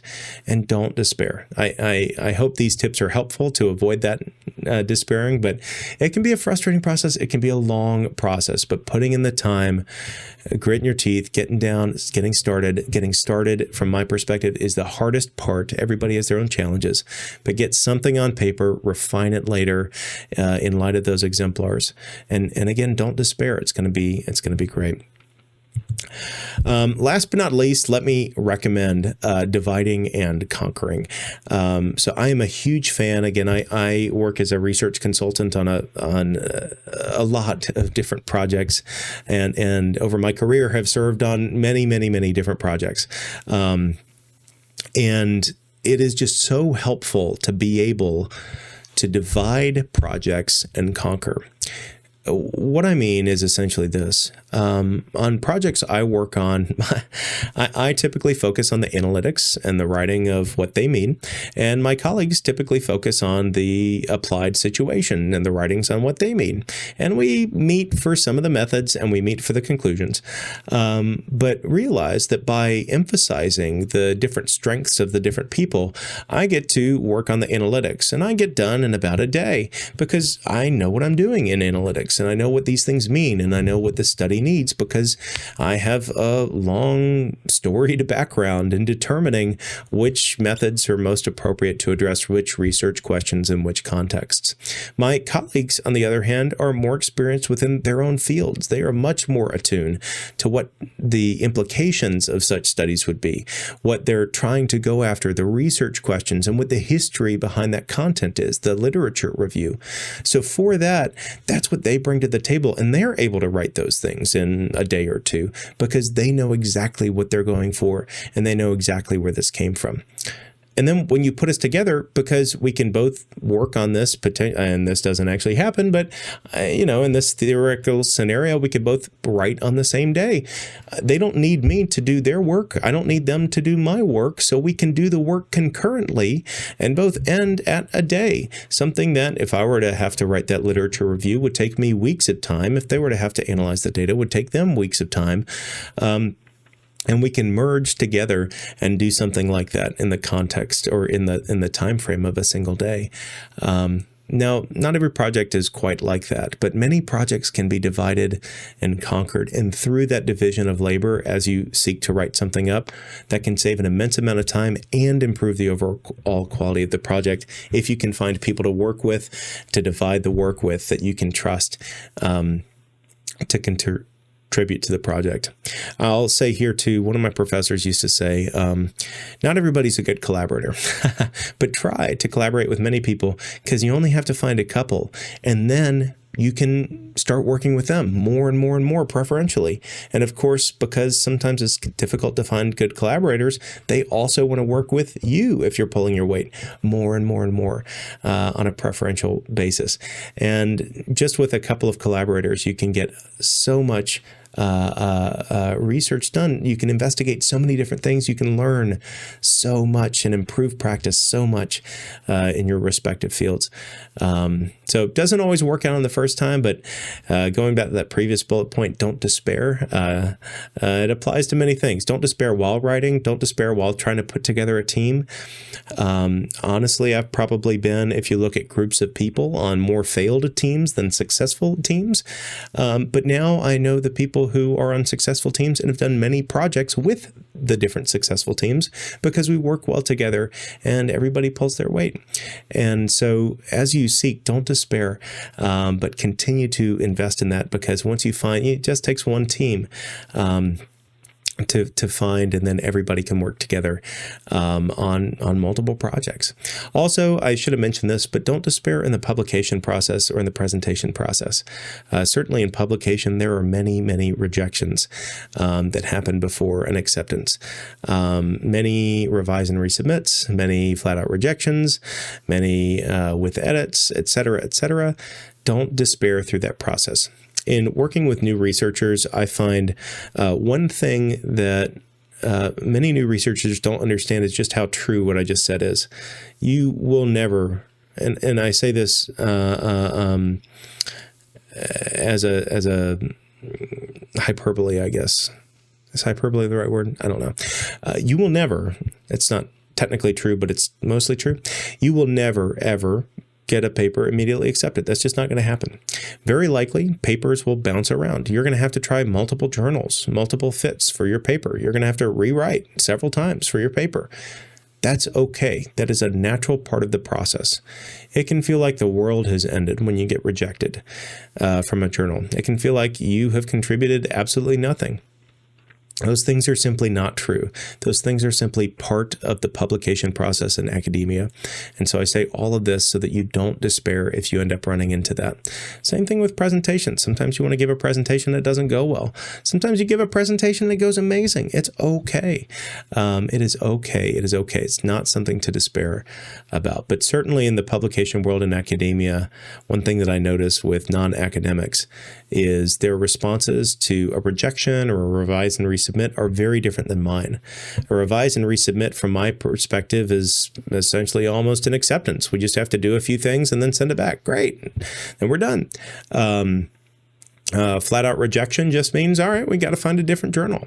But for new researchers, sometimes it can feel like that is a judgment of your project rather than a judgment of the specific fit, or rather than, hey, you missed a couple things. So don't despair as you get those feedbacks. All academics have stories about it.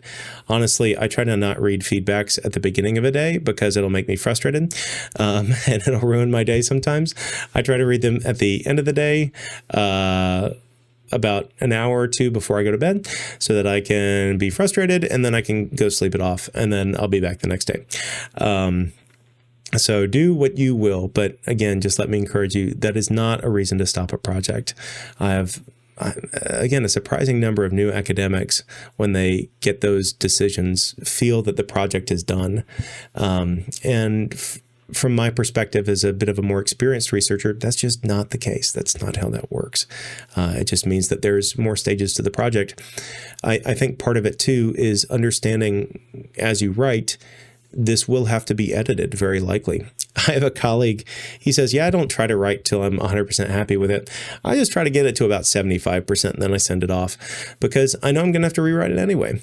And though I'll say that that's not my particular perspective, I see the wisdom in that perspective. Again, it's not one that I necessarily agree with, but there's some canny wisdom in that, to just by default acknowledge that you too are going to have to rewrite this very likely. And so to plan on that, just time-wise, emotional-wise, plan on that. And that can help you not despair when that comes back and you have to resubmit it or you have to submit to a different journal. All right, so that's my writing tips for our methods. Now we're about to jump into the second half of this presentation. So I'm looking at this video, it's going pretty long, but you know what? I'm just going to keep going. And if you want to keep going too, great. Otherwise, you can jump back in at a later time. crumple that up, be done with that for now. Now let's talk about the second half of this. So I talked about the essential methods, and those are drastically imperative for preparing for your research study. Now I want to talk about the role of statistics as it relates to this. And again, think of the broad theme of what we're talking about today as this connection being the logical argument. How do statistics relate to, the logical argument? We've kind of determined or discussed, how each of the different methodological components can relate to the logical argument. Now I want to talk about some of these statistics. And again, don't plan to hear me say, here are the top 5 statistics for research. That's not what I'm here to say. I'm not sure that question even makes sense. But hear me say, again, statistics are the thing that fell out of your methodological decisions, your methods. Statistics have a strong place in the logical argument, but one that's not necessarily consistent. And so we're gonna talk about them. So let's start with what statistics are and what they aren't. So statistics are numerical summaries. Statistics aren't interpretations. So for instance, if I calculate the mean, that is the statistic, the mean of a sample. The interpretation of that mean is not the statistic. That is your interpretation. And that division is actually one of the most important and critical pieces I can draw your attention to as we talk about statistics in the context of the broader research logical argument, that statistics are the numerical summaries. They are not necessarily the interpretations. All right. So statistics are tools for analysis. Statistics are not substitutes for design. So thinking about this, consider that statistics are extraordinarily useful for aggregating information, specifically quantitative information, in a way that can be then interpreted. But remember, the interpretations are not themselves the numerical summaries. The interpretations are yours. So statistics are tools that lead to interpretations, but the interpretations are yours. And statistics, through their calculation process, do not substitute for the study design. Study design is study design. I can't fix statistically what we have messed up operationally. Statistics are descriptions of groups, not descriptions of individuals. And this is so important. I was discussing this the other day. Very, very, very often, statistics study things that happen in the aggregate. If you think about like a p-value, often this is there a difference in the mean or median of several groups, or is there a relationship on average among different groups? But this is not necessarily indicative of a particular individual's pattern or response in the presence of, say, a treatment or a placebo. So as applied practitioners of research, it's very, very important as you design studies to realize these studies are going to make claims that are going to be regarding the groups that they're discussing, and average, whatever that means to you, mean, median, whatever, tendencies, rather than individual level predictions. Now, we can sometimes do individual level predictions, but that is not by default what we study when we use many statistics that are implemented in research. Statistics are support of an argument. Statistics are not proof of truth. It's one of my pet peeves when people say statistics proved or research has proved, unless you're a mathematician. That's not true. That's just not true. We offer empirical evidence for. So statistics are and can be used and created in support of a particular argument. But remember, the numerical summaries, that top bullet, are not necessarily synonymous with a particular interpretation that you assign to them. And so within this case, statistics are just support for that argument. They are not standalone proof. A lot of people, it's very difficult for me personally to watch the news because a lot of people look at statistics as the proof of X or the proof proof of why instead of the support, a piece of evidence in support of a particular argument. And why that's important is because that piece of evidence can have its own strengths and flaws.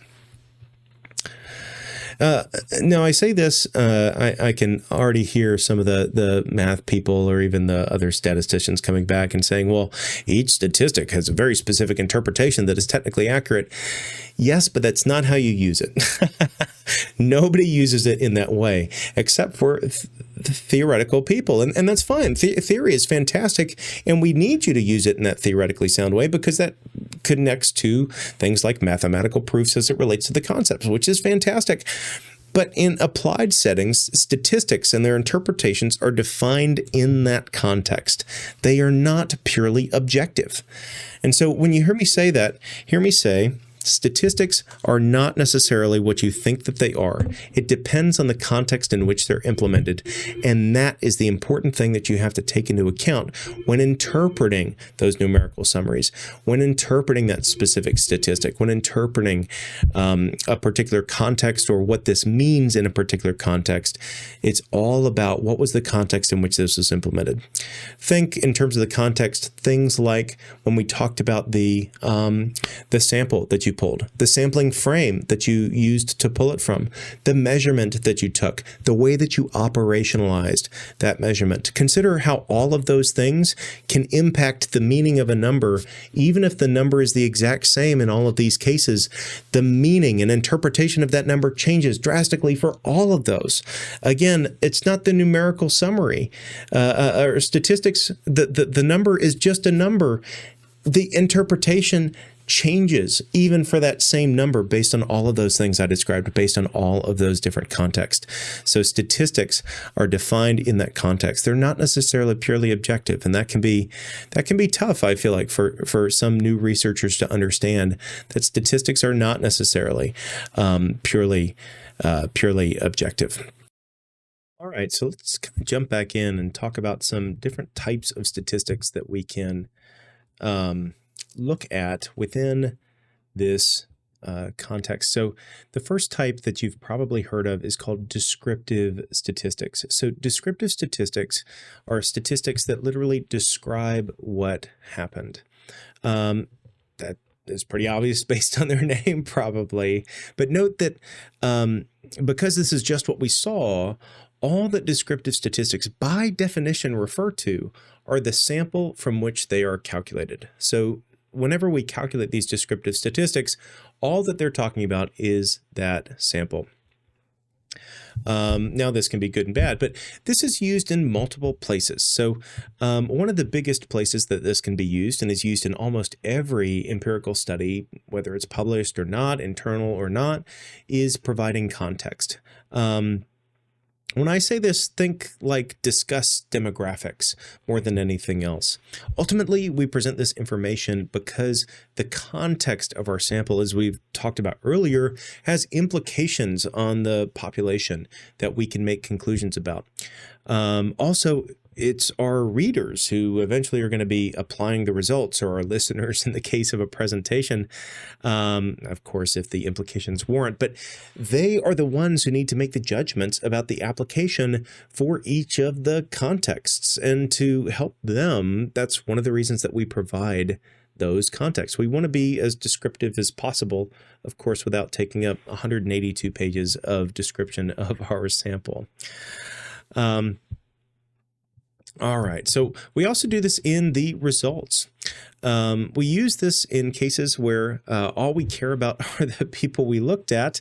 And in this case, this can be great. So if we don't really worry about making general patterns or talking about overall broad impacts of changes or anything like that, we just want to study the people that we're studying, we can use descriptive statistics as our results.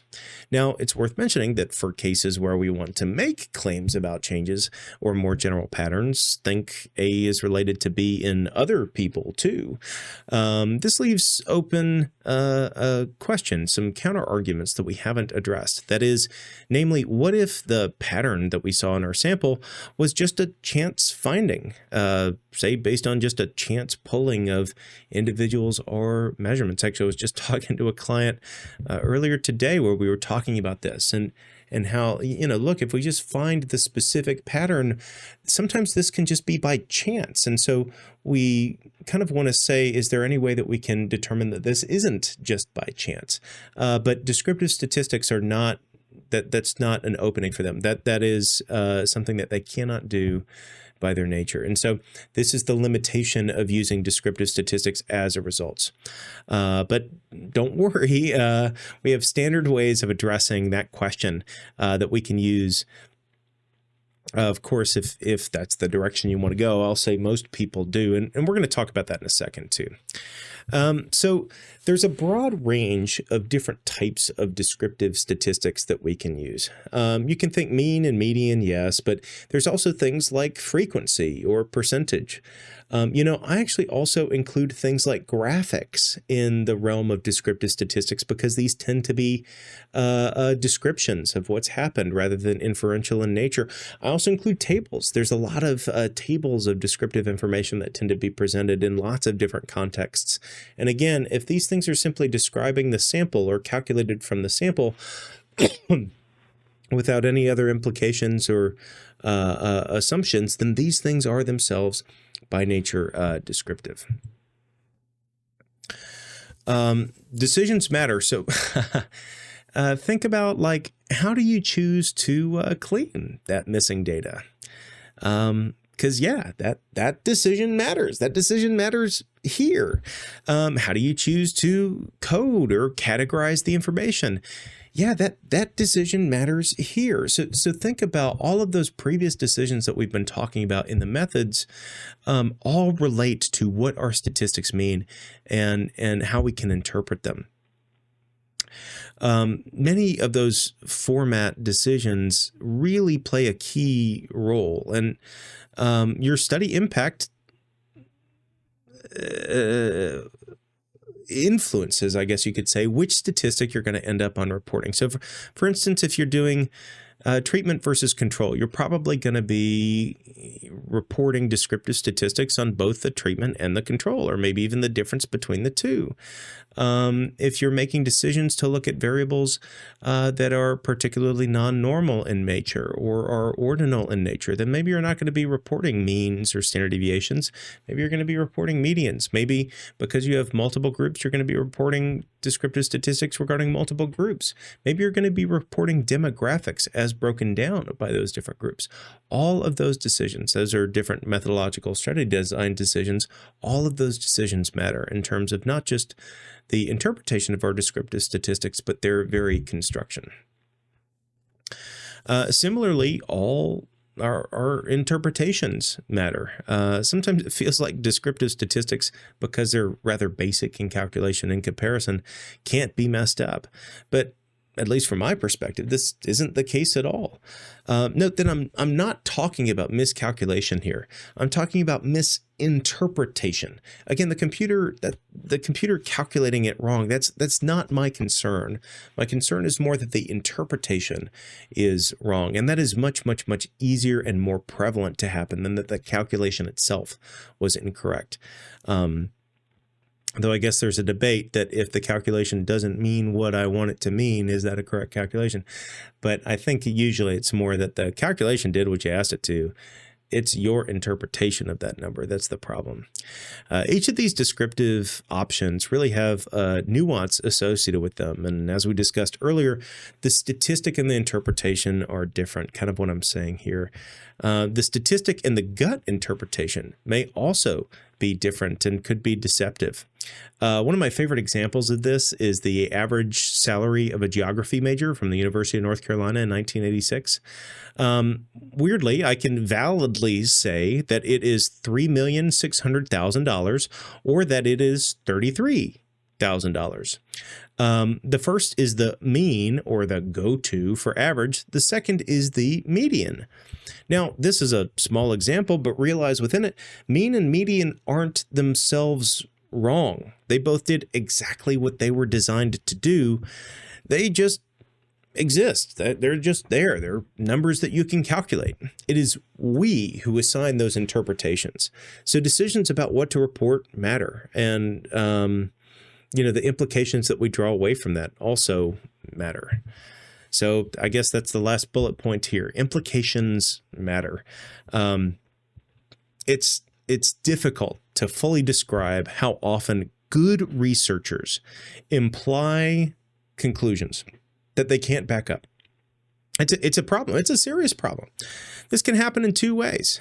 So first is kind of what we're just talking about with the interpretations, how we can state something that has crazy implications, even if we don't elaborate. So if we said, earlier that history majors from University of North Carolina in 1986 have a salary of $3,600,000, and I said it is far and away the highest major, not just at the university, but in the country, we would not be factually wrong. That is factually correct. But realize that the implication of that fact is extraordinarily misleading. So consider, and just so that you know, that's a legitimate example. Michael Jordan was a graduate. He was a geography major from the University of North Carolina in 1986. And that's kind of the story behind that, where mean versus median is important. But consider, again, the mean calculation is not wrong. I'm not concerned that the statistic was calculated incorrectly. I'm concerned that you took that $3,600,000 or whatever the case is in your particular research setting, and you used that to make a decision that is the major I need to get into. Gosh, I need to sell my house to get in that major because it's just going to be so financially viable, and not realize why that is a terrible implication to come out of that the mean salary of a geography major from the University of North Carolina in 1986 was $3,600,000. Because it's the implication that's misleading. The interpretation even, it could be correct, that is the mean salary, or however you want to say that. But an interpretation that geography majors are better paid than everybody else, again, you just have to think about what you mean when you say that. For what most people hear, that is, someone whose only talent is geography is going to make $3 million a year, that's simply untrue. Similarly, when we present descriptive patterns that aren't backed up inferentially, we know that the pattern reasonably may be due to chance, but aren't presenting it as a pattern. This happens all the time with well-meaning researchers who really want to rule out chance as a finding but couldn't, so they try to get creative with their language. Think, I tried to rule out chance using some methods we haven't discussed yet, but they couldn't do so.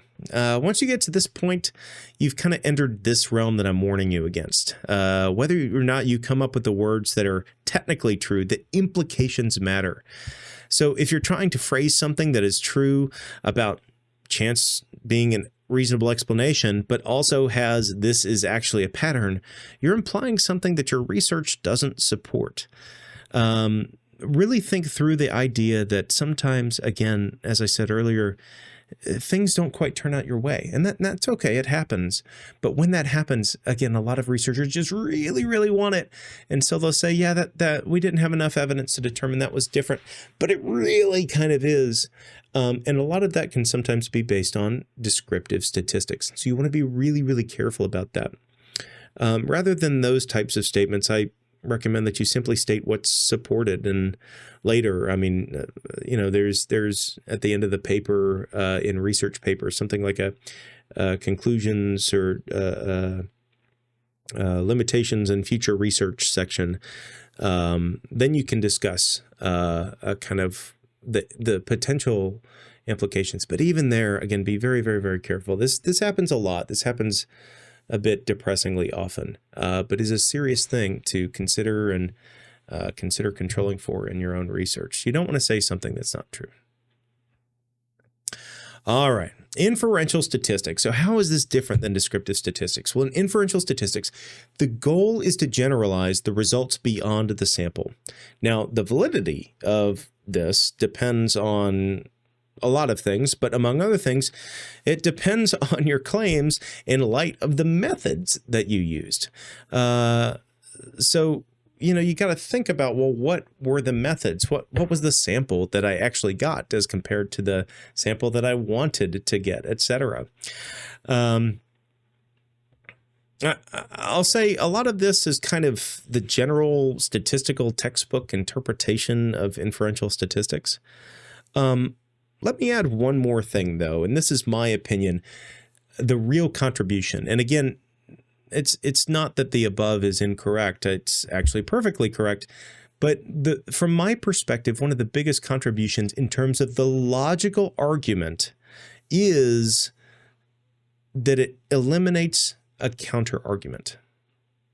Inferential statistics eliminate a counter argument. We actually mentioned the counter argument on the previous slide when talking about descriptive statistics as results.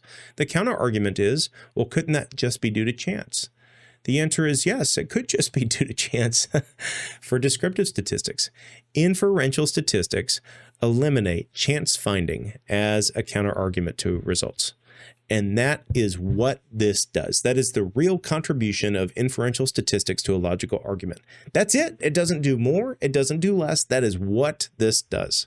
The generalization, as I said before, depends on all of the other method stuff.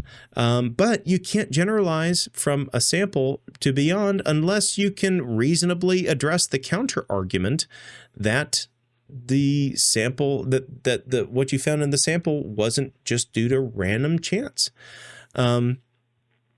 So again, all this does is eliminates a single counter argument.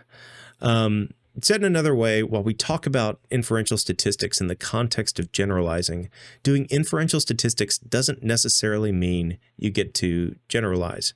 And again, we talk about generalizing beyond the sample, but all this does is eliminate a single counter argument that chance was not the result of the finding.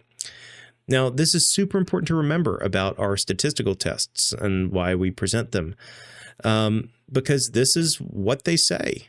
And anything else regarding our tests is not what they say. They say, was chance a reasonable explanation for the finding?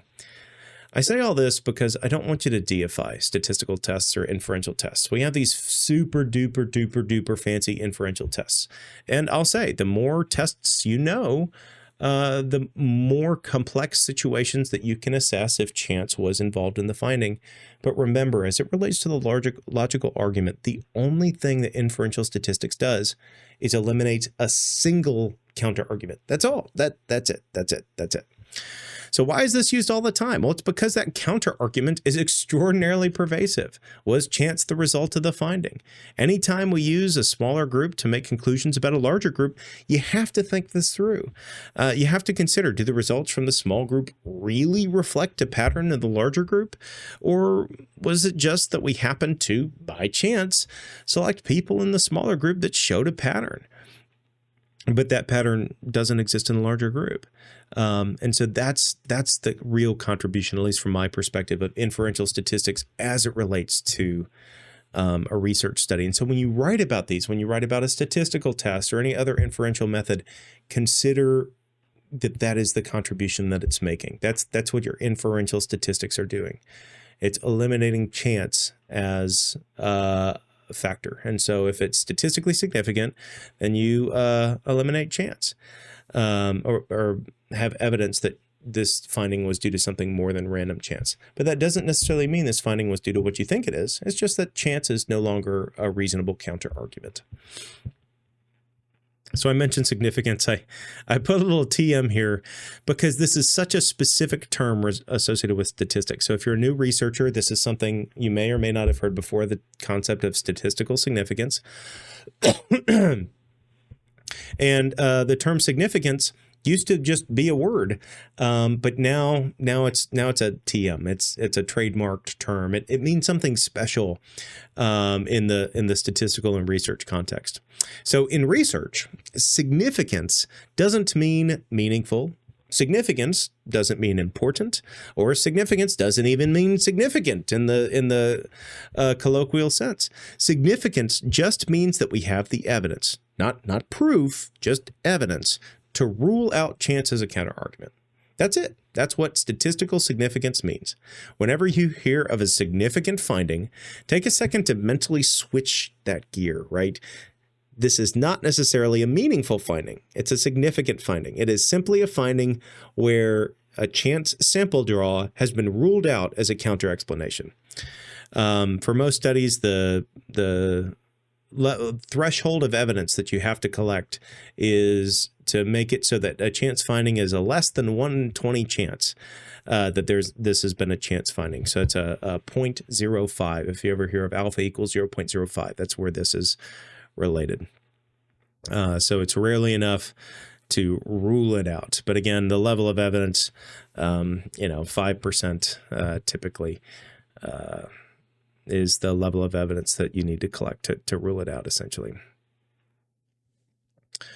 All right. So there are two main types of these types of inferential statistics. And I kind of say this here. Again, we're not going to go into the details, but as you're conceptualizing your research, think about that these are the types of things and tests that you could look for.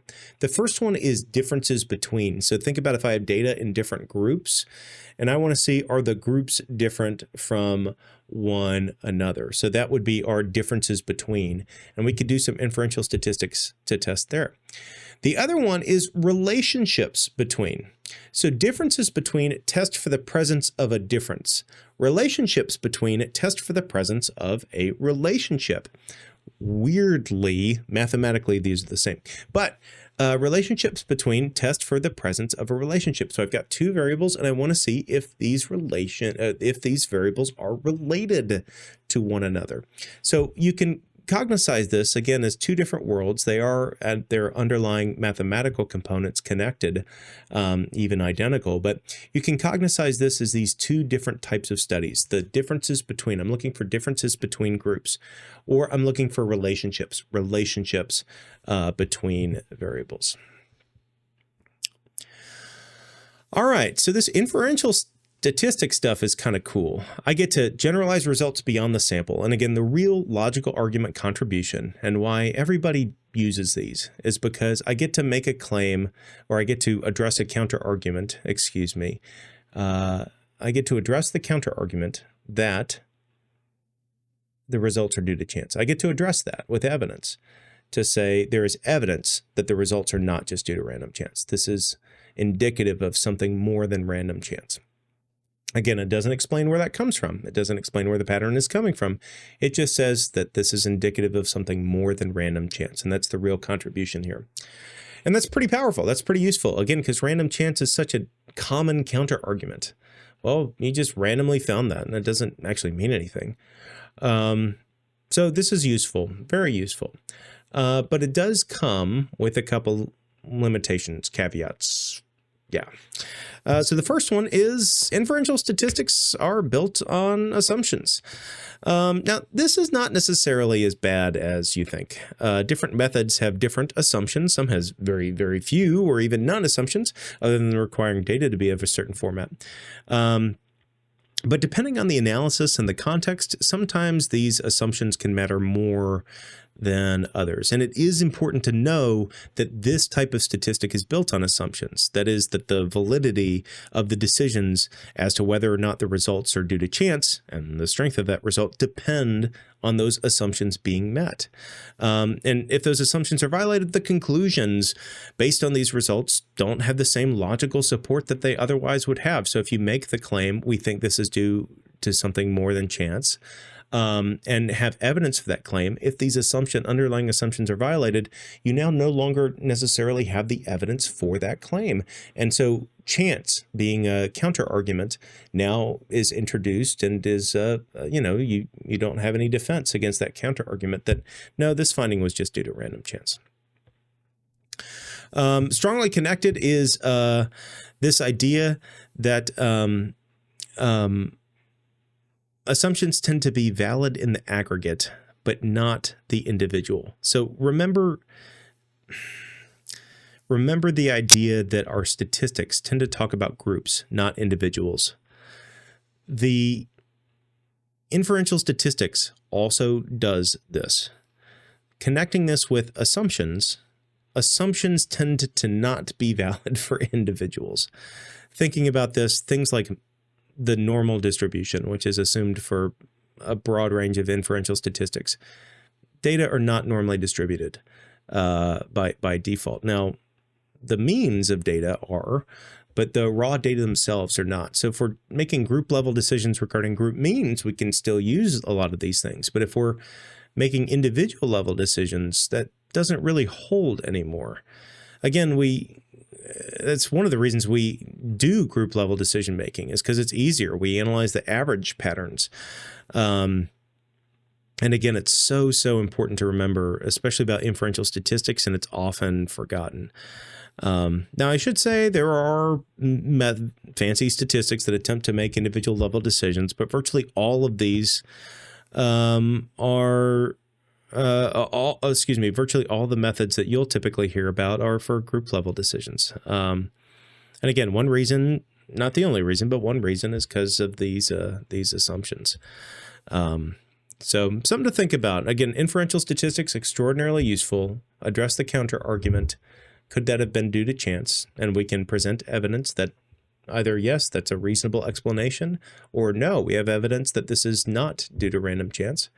But they are built on some additional assumptions above and beyond what our descriptive statistics are based on. So I mentioned descriptive statistics kind of fall out of the variables in study design, and I know I said I wasn't going to talk about statistical tests, but I promise this will be quick. I wanted to present the basic statistics and how these fall out of the types of variables. So this would just be for a cross-sectional study where we just have a single independent variable and a single dependent variable. But let's kind of glance at these. So we have, and again, I'm simplifying, a categorical and a continuous independent variable and a categorical and continuous dependent variable.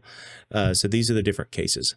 If my independent variable and dependent variable are categorical, I'm going to use a chi-squared analysis.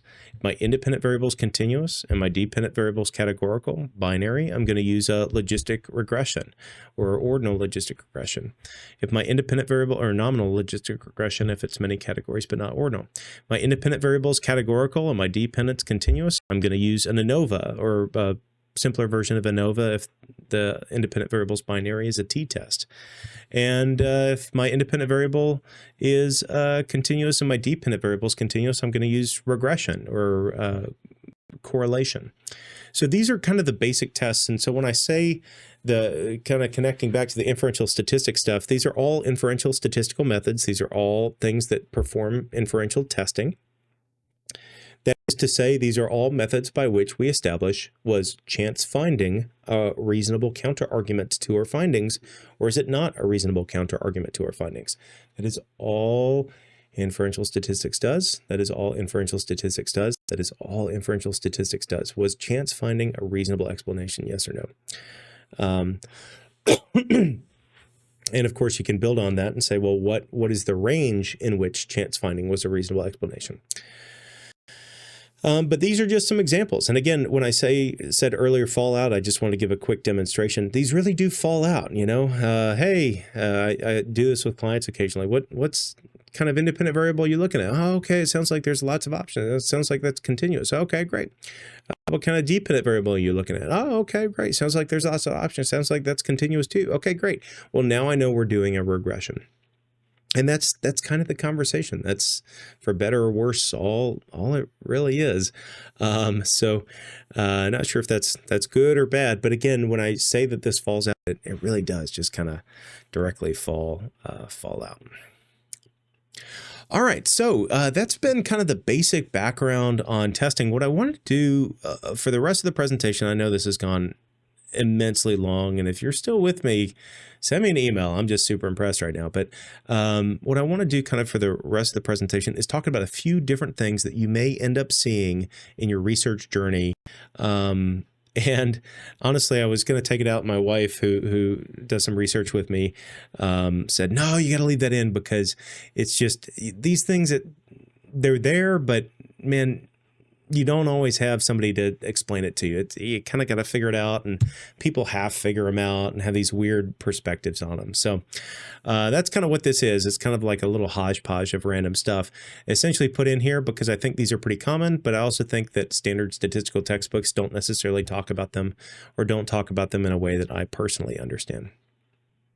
So the first one is, I call it size of effects, but really you'll hear this as effect size. So effect size is a little bit of a TM thing too, but essentially what happens is after you determine that chance is not a reasonable value, you've determined a reasonable explanation, you've determined that it is statistically significant. One follow-up is to determine, well, what is the actual magnitude of the effect? So this is a complement to statistical significance. Again, significant is a very specific technical term that does not mean that the actual effect itself is significant, right? That is to say, a very small difference could be significant, and a very massive difference could be significant. So in this sense, looking at the effect size, or the size of the effect, is as important, not as important, but is an important complement of assessing statistical significance. Of course, some people might say it's more important in some cases. Ultimately, the size of the effect is essentially, we're just looking at the magnitude. How big was it? And yeah, we're just trying to see how big was that effect. Was it significant in the layman's terms, in addition to significant in the statistical terms, is kind of the idea behind this. So this is broadly guided by statistical analysis. The way that we talk about magnitude changes from case to case. And so, it's broadly guided by the analysis that we used, but there are some options. Consider just the basic kinds of inferential statistics. We talked about two: differences between and relationships between. The way that we discuss magnitude for those two must necessarily be different. For the difference between, we talk about things like average in one group versus average in other, but for relationship between two variables, that just wouldn't make much sense at all. So this is guided by statistical analysis, but hear me say, within each statistical analysis, there could be a dozen different effect sizes you could choose, all for different reasons. And, on that note, just hear that there's many types, even for specific things. So for like differences between groups, the most basic type of size of effect you could pick, and I'm not sure this would qualify under the effect size TM listing, is the raw difference between groups. Honestly, this is actually my personal favorite. When doing group differences, you just report the average in one group and the average in the other group, and take the difference. This is great when the units you're studying make sense or are common. So in that case, it can be really useful, but in cases where like nobody understands the units, it is really not useful at all.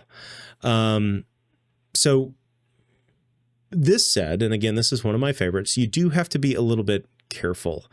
As we talk about like going, there's a couple of things to be careful about here. So one thing you need to be careful about is the idea that a particular change sometimes is relevant in, most of all, context of how variable everybody else is. So for instance, if we increase a test score by 10%, well, one important thing would be to realize, well, okay, we've increased the test score by 10%. How variable were the test scores?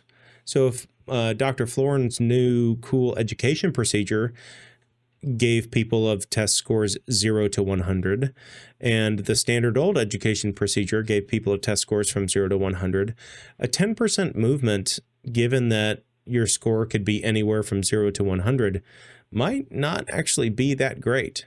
Versus if in the standard procedure, everybody got between a 65% and a 75%, and in my procedure, everybody got between an 85% and a 95%, a 75% and an 85%, that's a 10 percentage point move. But given that the ranges are so much more collapsed, that 10% means a whole lot more. So the context broader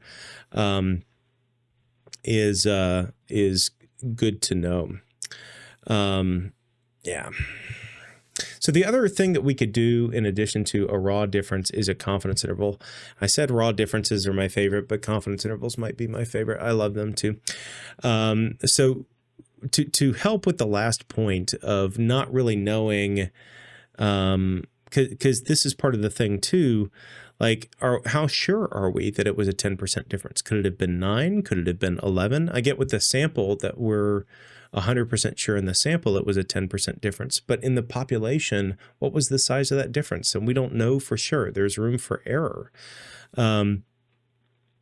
And so this is where confidence intervals come into play, because we can use confidence intervals to present what essentially is a reasonable range of values that the raw difference could take on. Because this is an intent to measure the population, a confidence interval is technically an inferential statistic, but I love them for getting a reasonable range of what could happen based on our sample. What is a reasonable thing to think is going on in the population based on the sample?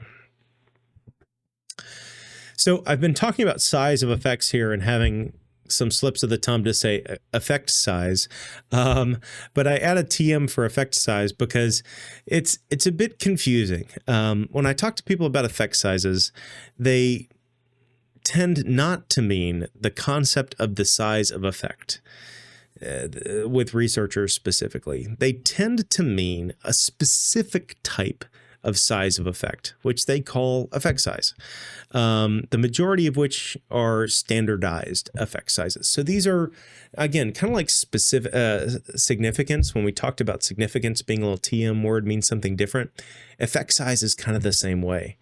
These standardized effect sizes are calculated to take into account both the mean difference and the standard deviation. Though, I mean, for better or worse, they remove the units of the original data, though this lets them be interpretable across context in some ways because the original units have been removed, not in other ways. So these can be useful, but a lot of the rules of thumb used to determine small, medium, and large effect sizes, because they're not on the same scale anymore, were made in a psych book from the 1980s. And I'm dead serious about that. That's where most of the rules of thumb come from. And so these things are of limited utility in terms of the rules of thumb, though everybody uses them. I mean, I say they're of limited utility. Of course, they're some of the most used things in research. These statistics are extremely useful for interpretation. The rules of thumb are very helpful and are good at presenting generic guidelines. So don't let me poo-poo this too much. But for me, the standardized effect sizes are somewhat less useful as long as the scales are in a meaningful units than the raw difference and confidence interval. But they are themselves a useful tool. So don't hear that to mean they are not useful. The proper recommendation that you can use for interpreting them, because again, when the scale changes, it's tough to know what's good and what's bad, or what's big and what's small, is to look at research on the same outcome and kind of compare your results to theirs. Nobody ever does this. Everybody uses those standards from the 1980s, but that's the right way to do it if you wanted to do it the right way.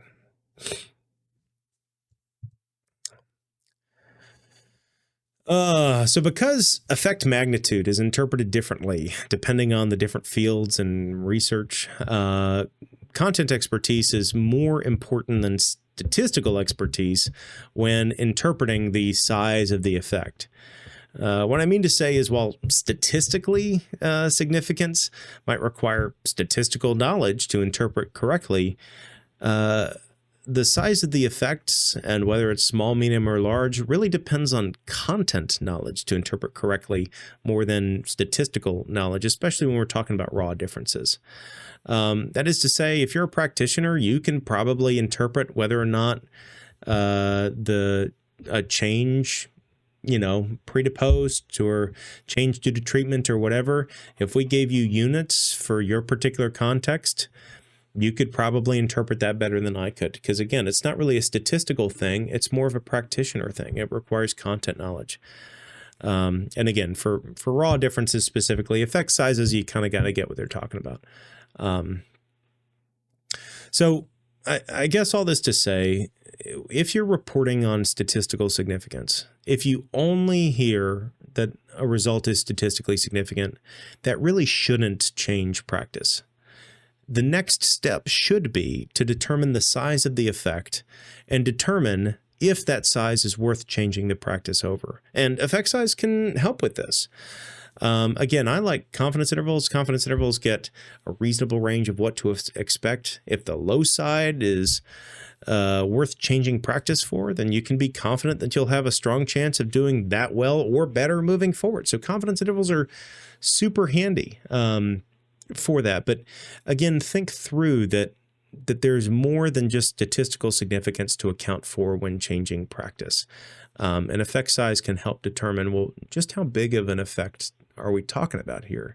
Confidence intervals can say, all right, I get that, your specific prediction is probably not perfect because you based it on a smaller group than the bigger group, but we can use data to come up with a reasonable range where we think the size of the effect will be for the bigger group. And that can be really useful for informing practice. As a bit of a side note here, I'll note if you have a high effect size, that would be kind of practically significant. So sometimes you'll hear that, the concept of practical significance versus statistical significance. Practical significance meaning the size of the effect is significant in practice. So if you have a practically significant outcome, but it's not statistically significant,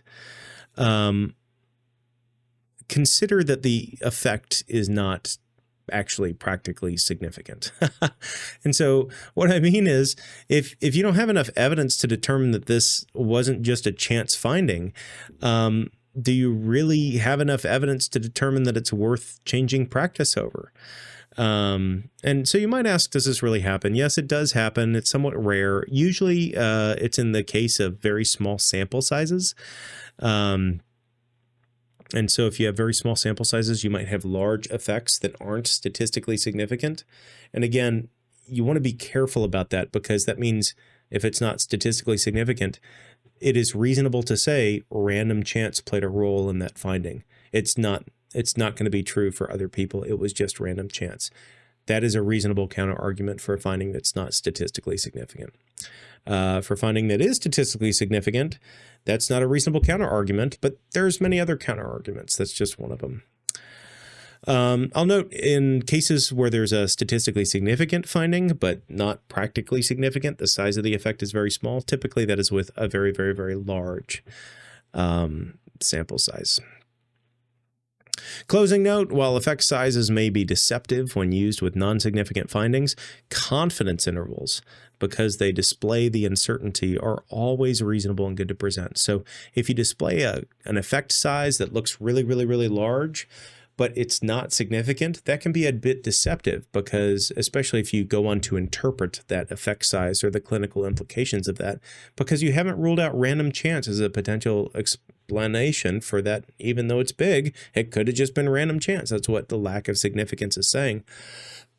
A confidence interval, though, is never going to have that problem. And actually, so maybe I need to change what I said. I said I loved raw differences. They were my fave.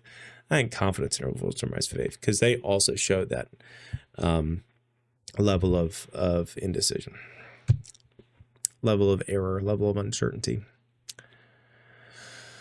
All right. So reliability. Well, as I said, we're talking about a lot of different things. We talked about the concept of reliability previously. So essentially, when using scales in research, it's common practice to report a reliability statistic that speaks to the concept of reliability in some way. And we're going to talk about that a little bit here. So broadly speaking, reliability refers to the consistency in resulting measurements from a particular approach. So if you think about, we're doing whatever our measurement thing is, how consistent are those measurements going to be in some context? So there's many, many, many types of this. There's many ways to define consistency. I mean, we could do this technically, we could do it colloquially, but there's a lot of different stuff. So we have a lot of different types of reliabilities. So for instance, we could ask how consistent the results are over time. And this is an example of test-retest reliability, where we look at, do the results stay consistent over time? For some things, we want them to. For some things, they may not stay consistent over time. And so this is good to know for our measurements. We may look at how consistent they are across individuals. So inter-rater reliability. Let's say we have 5 different people rate the same experience. How consistent was that inter-rater reliability? We may look at how consistent are things across multiple items meant to measure the same thing. And this is the concept of internal consistency. If you've ever heard of Cronbach's alpha, that's this guy, internal consistency. And again, the goal is, if I've got a whole bunch of things measuring the same thing, how consistent is this? So consistent results are absolutely critical for determining what do the numbers mean. So if you want to interpret your numbers, you absolutely have to have some type of consistency. Now, when I say what I mean, like, do they mean anything at all? Much less do they mean what you assign them. So let's consider a medical context, I guess. Let's look at like blood pressure. If a person goes to take a blood pressure and then goes in and takes the same reading, do they get the same thing? Now, if not, is that due to the blood pressure itself changing or the reliability of the way that you are measuring that? So think about like an automated blood pressure machine that takes your blood pressure. If you got like 10 blood pressures and they are all over the map, they just are everywhere, and you're just sitting there, you have done nothing that should change your blood pressure, you have to realize that those numbers are not particularly reliable. So if I just took a single number for a blood pressure from somebody and then used that to make a research conclusion, because of the low reliability, I now actually don't think that that number even relates to the concept of anything, much less my blood pressure. And so that's where reliability comes into play. If you want to think about it this way, validity is the concept of matching the number, validity is the matching of the number to the concept. Reliability is, can we consistently measure a number anyway? Whatever that number means. It may not even be the concept that we're trying to get at. The number might not even be valid, but it can't be valid if we can't pin down what that number should even be with our tools. A more classic example is if we take like an average sales scale score. If I look at the average of all of the people, objects, and ceiling heights in the room, what does that mean? Or my favorite one with students, if I take the average phone number in this classroom, what does this mean? And the answer is, it means absolutely nothing. And this is kind of my point. If we take an average of a whole bunch of things that are not related, that average does not mean anything. It's not just that it doesn't mean what I think it means. It's that there is no interpretation that can be assigned to the average phone number of a room. That said, if I took the average of many things relating to a core latent idea, say the average of all of the males and the average of all of the female heights in a particular room, I may actually have meaningful numbers that relate to something. There may still be movement. It may still not be perfectly consistent, but at least now they have an underlying core meaning as it relates to something. All right. So here's the quick down and dirty details of when we use internal consistency. So this is a specific type of reliability. My goal is to spend not much time here, maybe a minute or two, 60 seconds to save you 6 hours of background research. So first off, know that internal consistency, when we calculate it in a research study, is done for scale scores only. For research studies, social studies, this is almost always what we do. So if there is a scale score, you took an average of multiple items to get an underlying score, you took a sum, then internal consistency, that is, we'll talk about in a second, but internal consistency is something that you should calculate and is usually expected to calculate. Validity, typically for scale scores, is done by citing other things.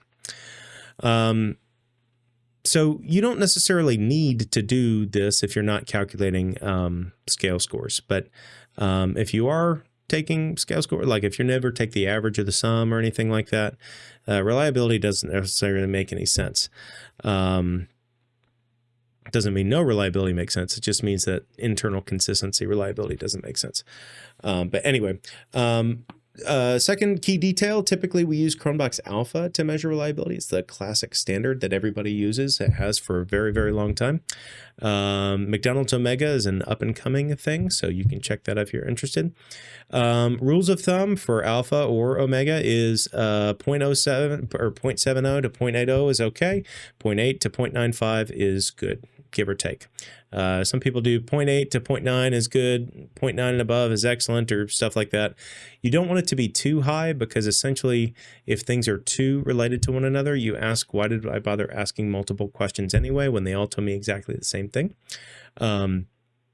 So you want a bit of variability, because you want to have a reason that you're asking multiple questions instead of just wasting people's time. So ultimately here, again, 0.7 to 0.8, okay. And then for me, I like to aim between 0.8 and 0.95 for my internal consistency.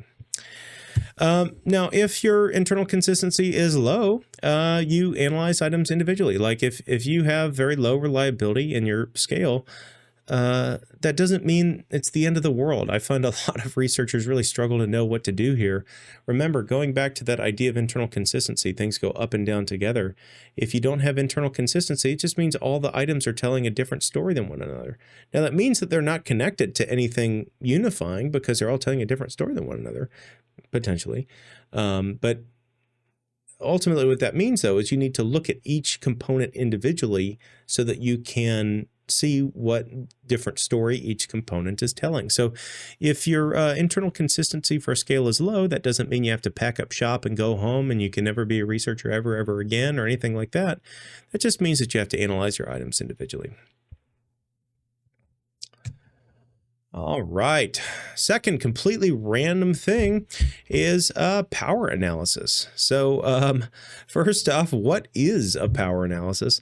Well, a power analysis provides sample size recommendations. So power analysis uses like a hypothetical data situation and some stats theory to make a sample size recommendation for studies. These recommendations can loosely be interpreted as the required sample size to have a reasonable chance at finding a statistically significant result, assuming that the conditions you specify and some other assumptions are true. So what do I really mean by that? Essentially what I mean is, when we say assuming the conditions you specify, typically we say, I assume that there is an effect. I assume it's this big of an effect. This is my type 1 error rate. And then I say, what percentage of the time do I want to find this effect? And given that, it gives me a sample size recommendation. So you need this sample size to find this size of an effect, say 80% of the time. And so that's essentially the construction of a power analysis. So I say recommendation because while the calculations are mathematically precise, so like the calculations are right, that's precise, they're correct, they're exact, the vast majority of the time the provided values or the assumptions are not precisely correct. And the weird thing is that a small change in those values can lead to large changes in the recommendation of sample size. So the main one that I look at typically and that I see that is wrong, and it's not wrong. Again, you just didn't guess perfectly what you were going to find. Nobody can. It's in the future. You're never going to guess perfectly. But this is the idea. You're creating a hypothetical scenario, and the sample size is tied to that hypothetical scenario. So the closer your data situation is to the scenario you pre-specify, the better that sample size estimate is going to be. But the place where people mess up the most, or where the situation messes up the most, is in the pre-specified size of the difference. So you thought it was going to be up to this different, and really it was this different. And this might have required a sample size of 100 people. This might require a sample size of several thousand people. And so that's the problem, is that as you get like even somewhat small differences in the effect size, you can get these drastically large differences in recommended sample size for even a relatively small difference. And so because of this, for me, I have a tough time trusting it, because all right, this might be 100 to 1,000, but this little change might be 100 to several hundred. And so if we're talking about that small of change having that outsize of a large impact, and I kind of have to guess or assume this number anyway, why not just guess or assume sample size in the first place? Anyway, that I won't go there. But because of this, I essentially just recommend using sample size power analysis calculation, sample size predictions as a ballpark estimate rather than a requirement. Again, this exact difference between my fingers, you are guessing that this is what you're going to find in your study. It is never going to be perfectly true. It's not. This is not the exact difference that you're going to find in your study. It's going to be slightly different, at least slightly different. And if it's moderately different, then you're going to have a way different sample size requirement. But again, because it's going to be slightly different, it doesn't make sense to kill yourself to find exactly this. If you find a little more or a little less, that's okay. Because again, just a slight wiggle here is going to have an outsized impact on the sample size recommendations that this has made. So these can be useful. For me, the main use is, again, like an order of magnitude estimation, and to make sure that you don't drastically oversample or drastically undersample what you're targeting. For me, in terms of sample size recommendations for people, I tend to say get as many people as you can.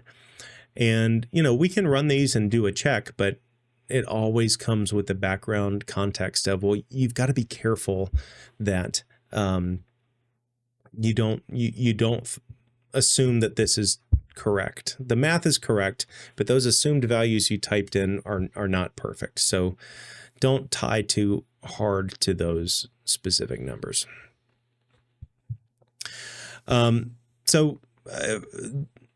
Power analyses, when used validly, are, and this is beyond even my own troubles with them, but broadly speaking, when used validly by the research community, are used in the planning phase. So power analysis has no place after the study's been conducted. This is used in the planning phase, and this is super duper important to note. The sample size requirements for the chance at finding statistical significance really only has meaning before data are collected. Because after data are collected, you either have a significant finding or you don't have a significant finding. By definition, if you do have a significant finding, you had a sufficient sample size to find one for your exact data conditions. And if you didn't have a significant finding, you didn't have the sample size to find one under your exact data conditions. Like that is by definition. So again, this is useful as a planning tool. This is not useful after you have conducted your study, after you have your data. After you have your data, if you're interested, if you're going to find a random finding with your sample, do the test and see if you're interested, if you're going to find a significant finding with your sample and your details, do the test and see if you found a significant finding with your sample and your details. So it's useful early, it's of limited use, better for order of magnitude stuff. Now, each of these, I've kind of mentioned it before, but they require at least 4 pieces of information. So they need to know the type of analysis. Different power analyses are different. Some analytic approaches can be vastly different than each other in terms of the sample size. And this all trails back to which research question and method you're using. The effect size is very important, the size of the effect that you're anticipating. Again, think about how close, if you're doing something like groups, or how related if you're looking at relationships. That can be very important. Consider the closer groups get, the more sample you need to distinguish between one and the other. So the larger the effect size, the smaller the sample you need. The smaller the effect size, the larger the sample you need. And I like to spread my fingers because it shows the variability in each data situation. The further apart things are, the less evidence you need to feel confident about determining, no, there's 2 groups here. But the more things go together and overlap, the more evidence you're going to need to kind of tease out, okay, this is group 1, this is group 2. We do think there are 2 groups there. And so that's the trick here. So for effect size, larger effect sizes require smaller samples. Smaller effect sizes require larger samples. We need the type 1 error rate. That's pre-specified. Typically, alpha equals 0.05 is pretty standard. And we need the power. So this is the percent chance that you want at finding a statistically significant result, assuming it's there in the size that you have stated it's there. So assuming that effect size exists, that there are two groups and this is exactly how far apart they are. Even assuming that, that's the reality. But in your sample, you might not find that. So what percent chance do you want to find that? That's the power here. The easy answer is 100%, but in order to find it 100% of the time, you need to collect the entirety of all data ever. Usually for pragmatic purposes, we set this at 80%. But this could change depending on how important it is to not miss out on a finding. So for instance, if we're looking for a cure for cancer, we want to be really, really, really sure we don't miss out on that finding. So we might set this at 95 or 99%. Now, we talked earlier about sampling and kind of some ethical considerations as to how to implement this. So one question I get is, why do IRBs require power analysis? I'm involved with a lot of studies that are going through IRBs and do a lot of consulting on those with a whole bunch of different IRBs around the country. And so not all of them, but a good number do require power analysis as part of the IRB process. And the question is why? I think this is a good question, and I can't really speak on behalf of any specific institutional review board, but I can speak kind of from a generic research ethics view. If you're planning to collect data from 10 people, but need 1,000 to reasonably have a chance at finding the group difference, why waste the time of the 10? And this is stuff we've talked about earlier, right? We talked about this when we talked about power analysis earlier. Similarly, if you need 50 people but are planning to collect data from 5,000 people, is it really justified to waste the time or risk the privacy of so many more people than you actually need? So in this case, from a research ethics view, the purpose of power analysis is to determine if the sample size proposed is justified in light of the requirements. There can be ethical concerns about having too many or too few data points, though, as I said earlier, from my perspective, these concerns are generally justified at the order of magnitude level. Not really, they're not justified as a nitpicky, your power analysis said you need 128 participants and you're only going to get 126. That kind of stuff I don't have the patience for. But where it's useful is I need 100, a little more than 100. That's what I'm aiming for.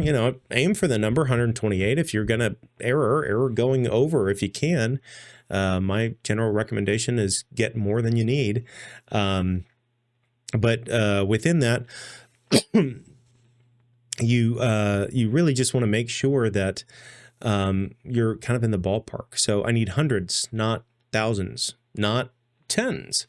That to me is a proper use of power analysis and is legitimate. Again, if you can feel like you have a reasonable guess as to how far apart these things are going to be, the more reasonable your guess, the more legitimate your sample size prediction. So if you are just using rules of thumb and you've got no idea, well, I'm going to shrug my shoulders and not take these results too seriously.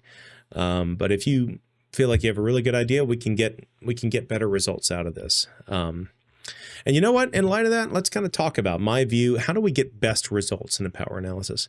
So for me, I think there's kind of 3 tips. One is literature review. I think I can't recommend enough looking through the literature as it regards what you're trying to study and using the effect size that you found there to inform what you plan to do. Another second tip, I guess, is you can do a pilot study. So even if you don't have any literature backing, you can get a bit of a better answer on what size of difference you expect by just implementing a small study to get a bit of background on what the size is. So pilot studies, I think, are a great idea in general. But for power analysis, that's what it helps, is it gets you to get data from your sample using your metrics in your context and get an estimate of that. Now realize that estimates based on small samples are themselves extraordinarily variable. So there's limited mileage here. But this initial information could help you calculate your specific effect size a little bit better. And that might be the most accurate thing that you could do for your situation. Third, but it's kind of based on that pilot study. If you did a pilot study, there's some methods that you can do for like simulation studies. So I do these sometimes when I'm doing complex power analyses. There's not always an equation for the sample size calculation. So I design some simulation studies to do that based on sampling data. And you can essentially use the pilot data to say, all right, well, if the rest of the sample falls out like this pilot data, here's the size of the sample that I would need. And that to me is extraordinarily useful in getting a good feel for what type of information you would have to have. I'm a big fan of that, and use that with my clients a lot. Now, it's not necessary doing a full simulation study. I think they're fun, but they're not necessary if you have a closed form solution for the sample size prediction.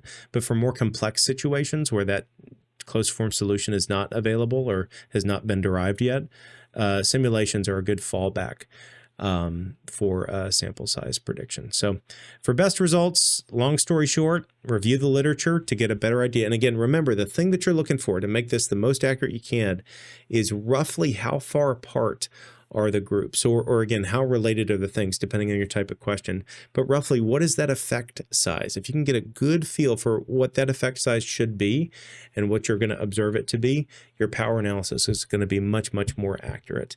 So do it via lit review or pilot study. And if in doubt, you can do a simulation study based on your pilot. And that can give you some pretty solid customized results. Woo! All right, let's close out. So writing tips on the statistics. So my first weird writing tip, and I tried to make these very specific to the statistics section if I could, but my first writing tip related to writing up statistics is that the results sections are boring. So I'm specifically speaking to people writing journal articles here. I think this does have some mileage in other contexts, but specifically in journal articles, there's a section of the paper called the results section. A lot of time, novice researchers really want to make that a section where they talk about all the cool stuff. But as we've talked about before, in terms of like looking at exemplars and seeing what people do, that can help you get a feel for what I'm about to say. Results sections are boring. They don't really do anything. Like, you just say what the results were. This is correct. Like, yes, that is the regression coefficient. And this is how it should feel if you're presenting results correctly. There's a separate portion of the paper for you to draw conclusions and write a discussion. Results are what happened, the empirical results of what you did. You specified all of your methods. You specified the things that we've talked about thus far in this presentation, the population, the measurement. You've specified the protocol, and you've specified what analyses you were going to run. In results, you simply list what did those analyses, what were the results of those analyses. Not are they good, not are they bad, not did they say what you want to say. Nothing really like that, though you can connect them back to the initial research question. Maybe half a sentence on supported RQ1 or hypothesis 1, etc. if you write hypotheses in your papers. But results are boring. The discussion conclusions, that's the cool part. That's where you write it all up. But results are boring. Second writing tip, when you're writing up your results, it is so important to interpret the results and the conclusions in light of the methods. It is so easy to write this up and not do that. So I can't emphasize this enough because it's a personal pet peeve of mine. But you need to think about all of the methods that we've talked about in this presentation when doing your interpretations. It's one of the reasons that the consideration of those methods is so important, is that they impact your conclusions. But if you don't actually review them when you write your conclusions, then they didn't impact your conclusions. And let me say that in a different way. They did impact your conclusions. You're just writing as if they didn't, so you are incorrect. So it's very important to consider the impact that they have on what can be validly concluded. Again, all of this is a logical argument. So if you make a logical argument, but you stem outside of the support that you actually have, your argument isn't a very good argument anymore. You're essentially saying, hey, A leads to B, so Z. And everybody just looks at you kind of funny because that doesn't seem to connect. It's so important to consider those methods that you've implemented with their strengths and their weaknesses as you interpret the results of what you did. Again, the sampling plays a role. The measurement plays a role. The protocol plays a role. We talked about this a little bit when we talked about some of our inferential statistics, but all of these things play a role in the interpretation of your statistics. And so when you're writing about this, it's really, really, really important to keep that in mind. Your goal with writing, I would encourage, should not be to write what you want to write. Your goal with writing should be to be open and honest about what happened, what does it mean, and sometimes it's a bit underwhelming. Honestly, sometimes it can feel a bit depressing. You wanted to say all this, you kind of had the world in mind when you discussed and originally planned the research study. And when you look at the results, maybe none of that is supported, and that's okay. It's okay to write a depressing results section. Now, I don't think any results sections or conclusions have to be depressing, but I say this because, again, the goal is not to write a convincing story. That's not it. Not even a little bit. That can be a secondary goal, but the goal is to correctly articulate what your study supports. That's it. Related to this, distinguishing the implications from your study from personal extrapolations. And so this is absolutely huge, and it's very, very closely related. So as you come up with different things, there will be times where you want to integrate what your study did with kind of extrapolations beyond the scope of your study. Well, I studied this in the context of college students, but I think this really applies to everybody in America. Okay, fine. It is important, if you do this, that you don't say, this study shows that everybody in America, because that's not what your study showed. What's very important to articulate, okay, this was what's supported by the study, which relates to all of those methods. It relates to the analytic design. It relates to how you actually implemented everything. Remember, it's not what you wanted, it's what actually happened. It's not the population you wanted, it's the sample you got. It's not the protocol you wanted, it's the protocol that you actually implemented. So all of this relates to what you actually did. And it's very, very, very important to distinguish between, given all of that good, bad, and ugly from your study, what does your study actually say, and what are extensions that you want to make? Now, from my perspective, it's not necessarily bad to extrapolate, but consider in the logical argument chain, those extrapolations are different things, right? Those extrapolations have different pieces of logical argument to provide for them. So I might extrapolate, but the evidence that I would provide for the extrapolation of college students to the entire country would be evidence as it relates to, okay, well, what research connects why college students represent the entire country? To make that logical component of the argument, that's what I would then have to argue. What evidence connects college students to the entire country? Now, that's not something my study looked at. So I need to provide either a logical chain of reasoning myself or provide references to citations that make that connection empirically in order to make that argument. But that's why we distinguish, is because your study supports a very, very, very specific thing and very, very specific conclusions with its own chain of argument. And again, that chain might have been built, or that house might have been built a little bit askew. You wanted to go here and it kind of went over there, so it's not quite saying what you wanted to say. And if you want to tie a rope between where you actually got to and what you actually wanted to say, that itself is not part of what you built. That's something completely separate. Can you do it? Yes, but you have to realize it's completely separate. And if you want to make a convincing logical argument, you have to provide additional evidence to make that connection because your study did not do it. All right, causal versus associative language. So a lot of times we do studies that have main flaws. And anytime you did an observational study, there are obvious counterarguments. So I'm going to use observational versus experimental, but realize experimental studies do not guarantee causal language. You can still mess up experimental studies. There can be absolutely excellent observational studies, depending on how they're done, that can try to make causal claims. So hear me say that observational versus experimental is not itself a sole definer, but I'll just use it for convenience. If you did an observational study and you want to make causal claims, that's probably not a good idea. If you did an experimental study and you only make associative claims, that's also probably not a good idea, but in the opposite direction. You're not giving yourself the strength that your results are due. You've actually demonstrated evidence beyond mere association. And so as you consider this, consider that your write-up should reflect the nature of that study design. And I write it in statistics because this tends to appear more in results and conclusions than it does in the method section. But think about different types of causal language. Causal language uses causes, affected, led to, resulted, impact due to, A increased, decreased, B, etc. Why the last one, by the way? I include the last one. That one's a lot more common even from people who are trying not to use causal language. If you say A increased B, you're saying A was the cause of that increase. So yes, A increased B is causal language. Associative language is a lot more muted. A is associated with B.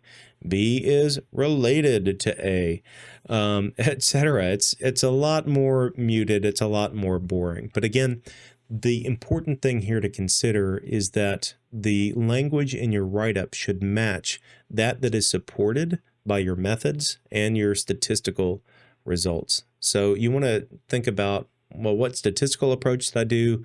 What was my overall broader analytical approach? What were my methods? What did they support? And then use the type of language that supported, be it associative or causal. All right. In general, just try to tell what happened. So overall, big picture, you can't go wrong if you just try to describe what happened. The biggest place I see researchers go wrong is they have another agenda that they're trying to express. They really wanted something to happen, and so they try to lean into that. But the truth is, if you can just describe what happened in your study, what did your study say? Forget what you wanted to happen. What actually happened? That leads to a very strongly written results and conclusion section. And again, most of the time when I see people get into trouble, it's because they had a whole bunch of other stuff that they wanted to happen that they're trying to tie in, even though it's not really related to what they studied. I was reviewing a paper recently that ultimately got rejected, but that they were trying to make conclusions that their research never even talked about, and that's very, very difficult. But it was very clearly coming from a place where they wanted that to be the case. That's just not anything that they studied and not anything that their results indicated or that their analysis indicated. So I can't encourage you enough. If you come to this writing process and just try to tell what happened, it's going to land you in the ballpark. It's going to be good. And be modest. I mean, this is part of it. I feel like I was mentioning, sometimes you have to write a depressing section. I don't mean to tell you to write anything that's super depressing. That's not what I'm trying to say. What I'm trying to say is sometimes you have to admit this is one study in a larger body of work. This may or may not have said exactly what I wanted it to say. And be modest in your conclusions. Just try to tell what happened. Be modest. You're going to end up at a pretty good place. All right, ladies and gents, this has been the longest video I have ever done. I wanted to do this presentation in full, and I didn't want to slow down on it. So thanks for sticking with me. I apologize for the length of it, and again, appreciate you sticking with it. Send me an email if you're curious. If you made it to this point in the video and you're still here, send me an email. I'm interested to see that, but it has been an absolute whirlwind. I really, really appreciate your time. And yeah, that kind of brings us to the end. So I hope this has been helpful for you as you approach your introductory research career, or if you're just watching this for fun. I'm sure there was nothing else you could have done for the last 3+ hours. But as you approach your research career, remember, it doesn't have to be perfect. You doing something intentional in a set setting is going to be good enough. Taking a little bit of time to think ahead of time is going to be extraordinarily useful. There's different uses for different types of statistics, but ultimately your goal is to make some type of logical argument as it relates to the broader literature. And just think through what that argument and what that argument flow is, what relates to it, what doesn't, and stick to what relates to it. And it'll help you put together a pretty compelling piece. So thanks again for your time. And I will look forward to potentially seeing you in the next one.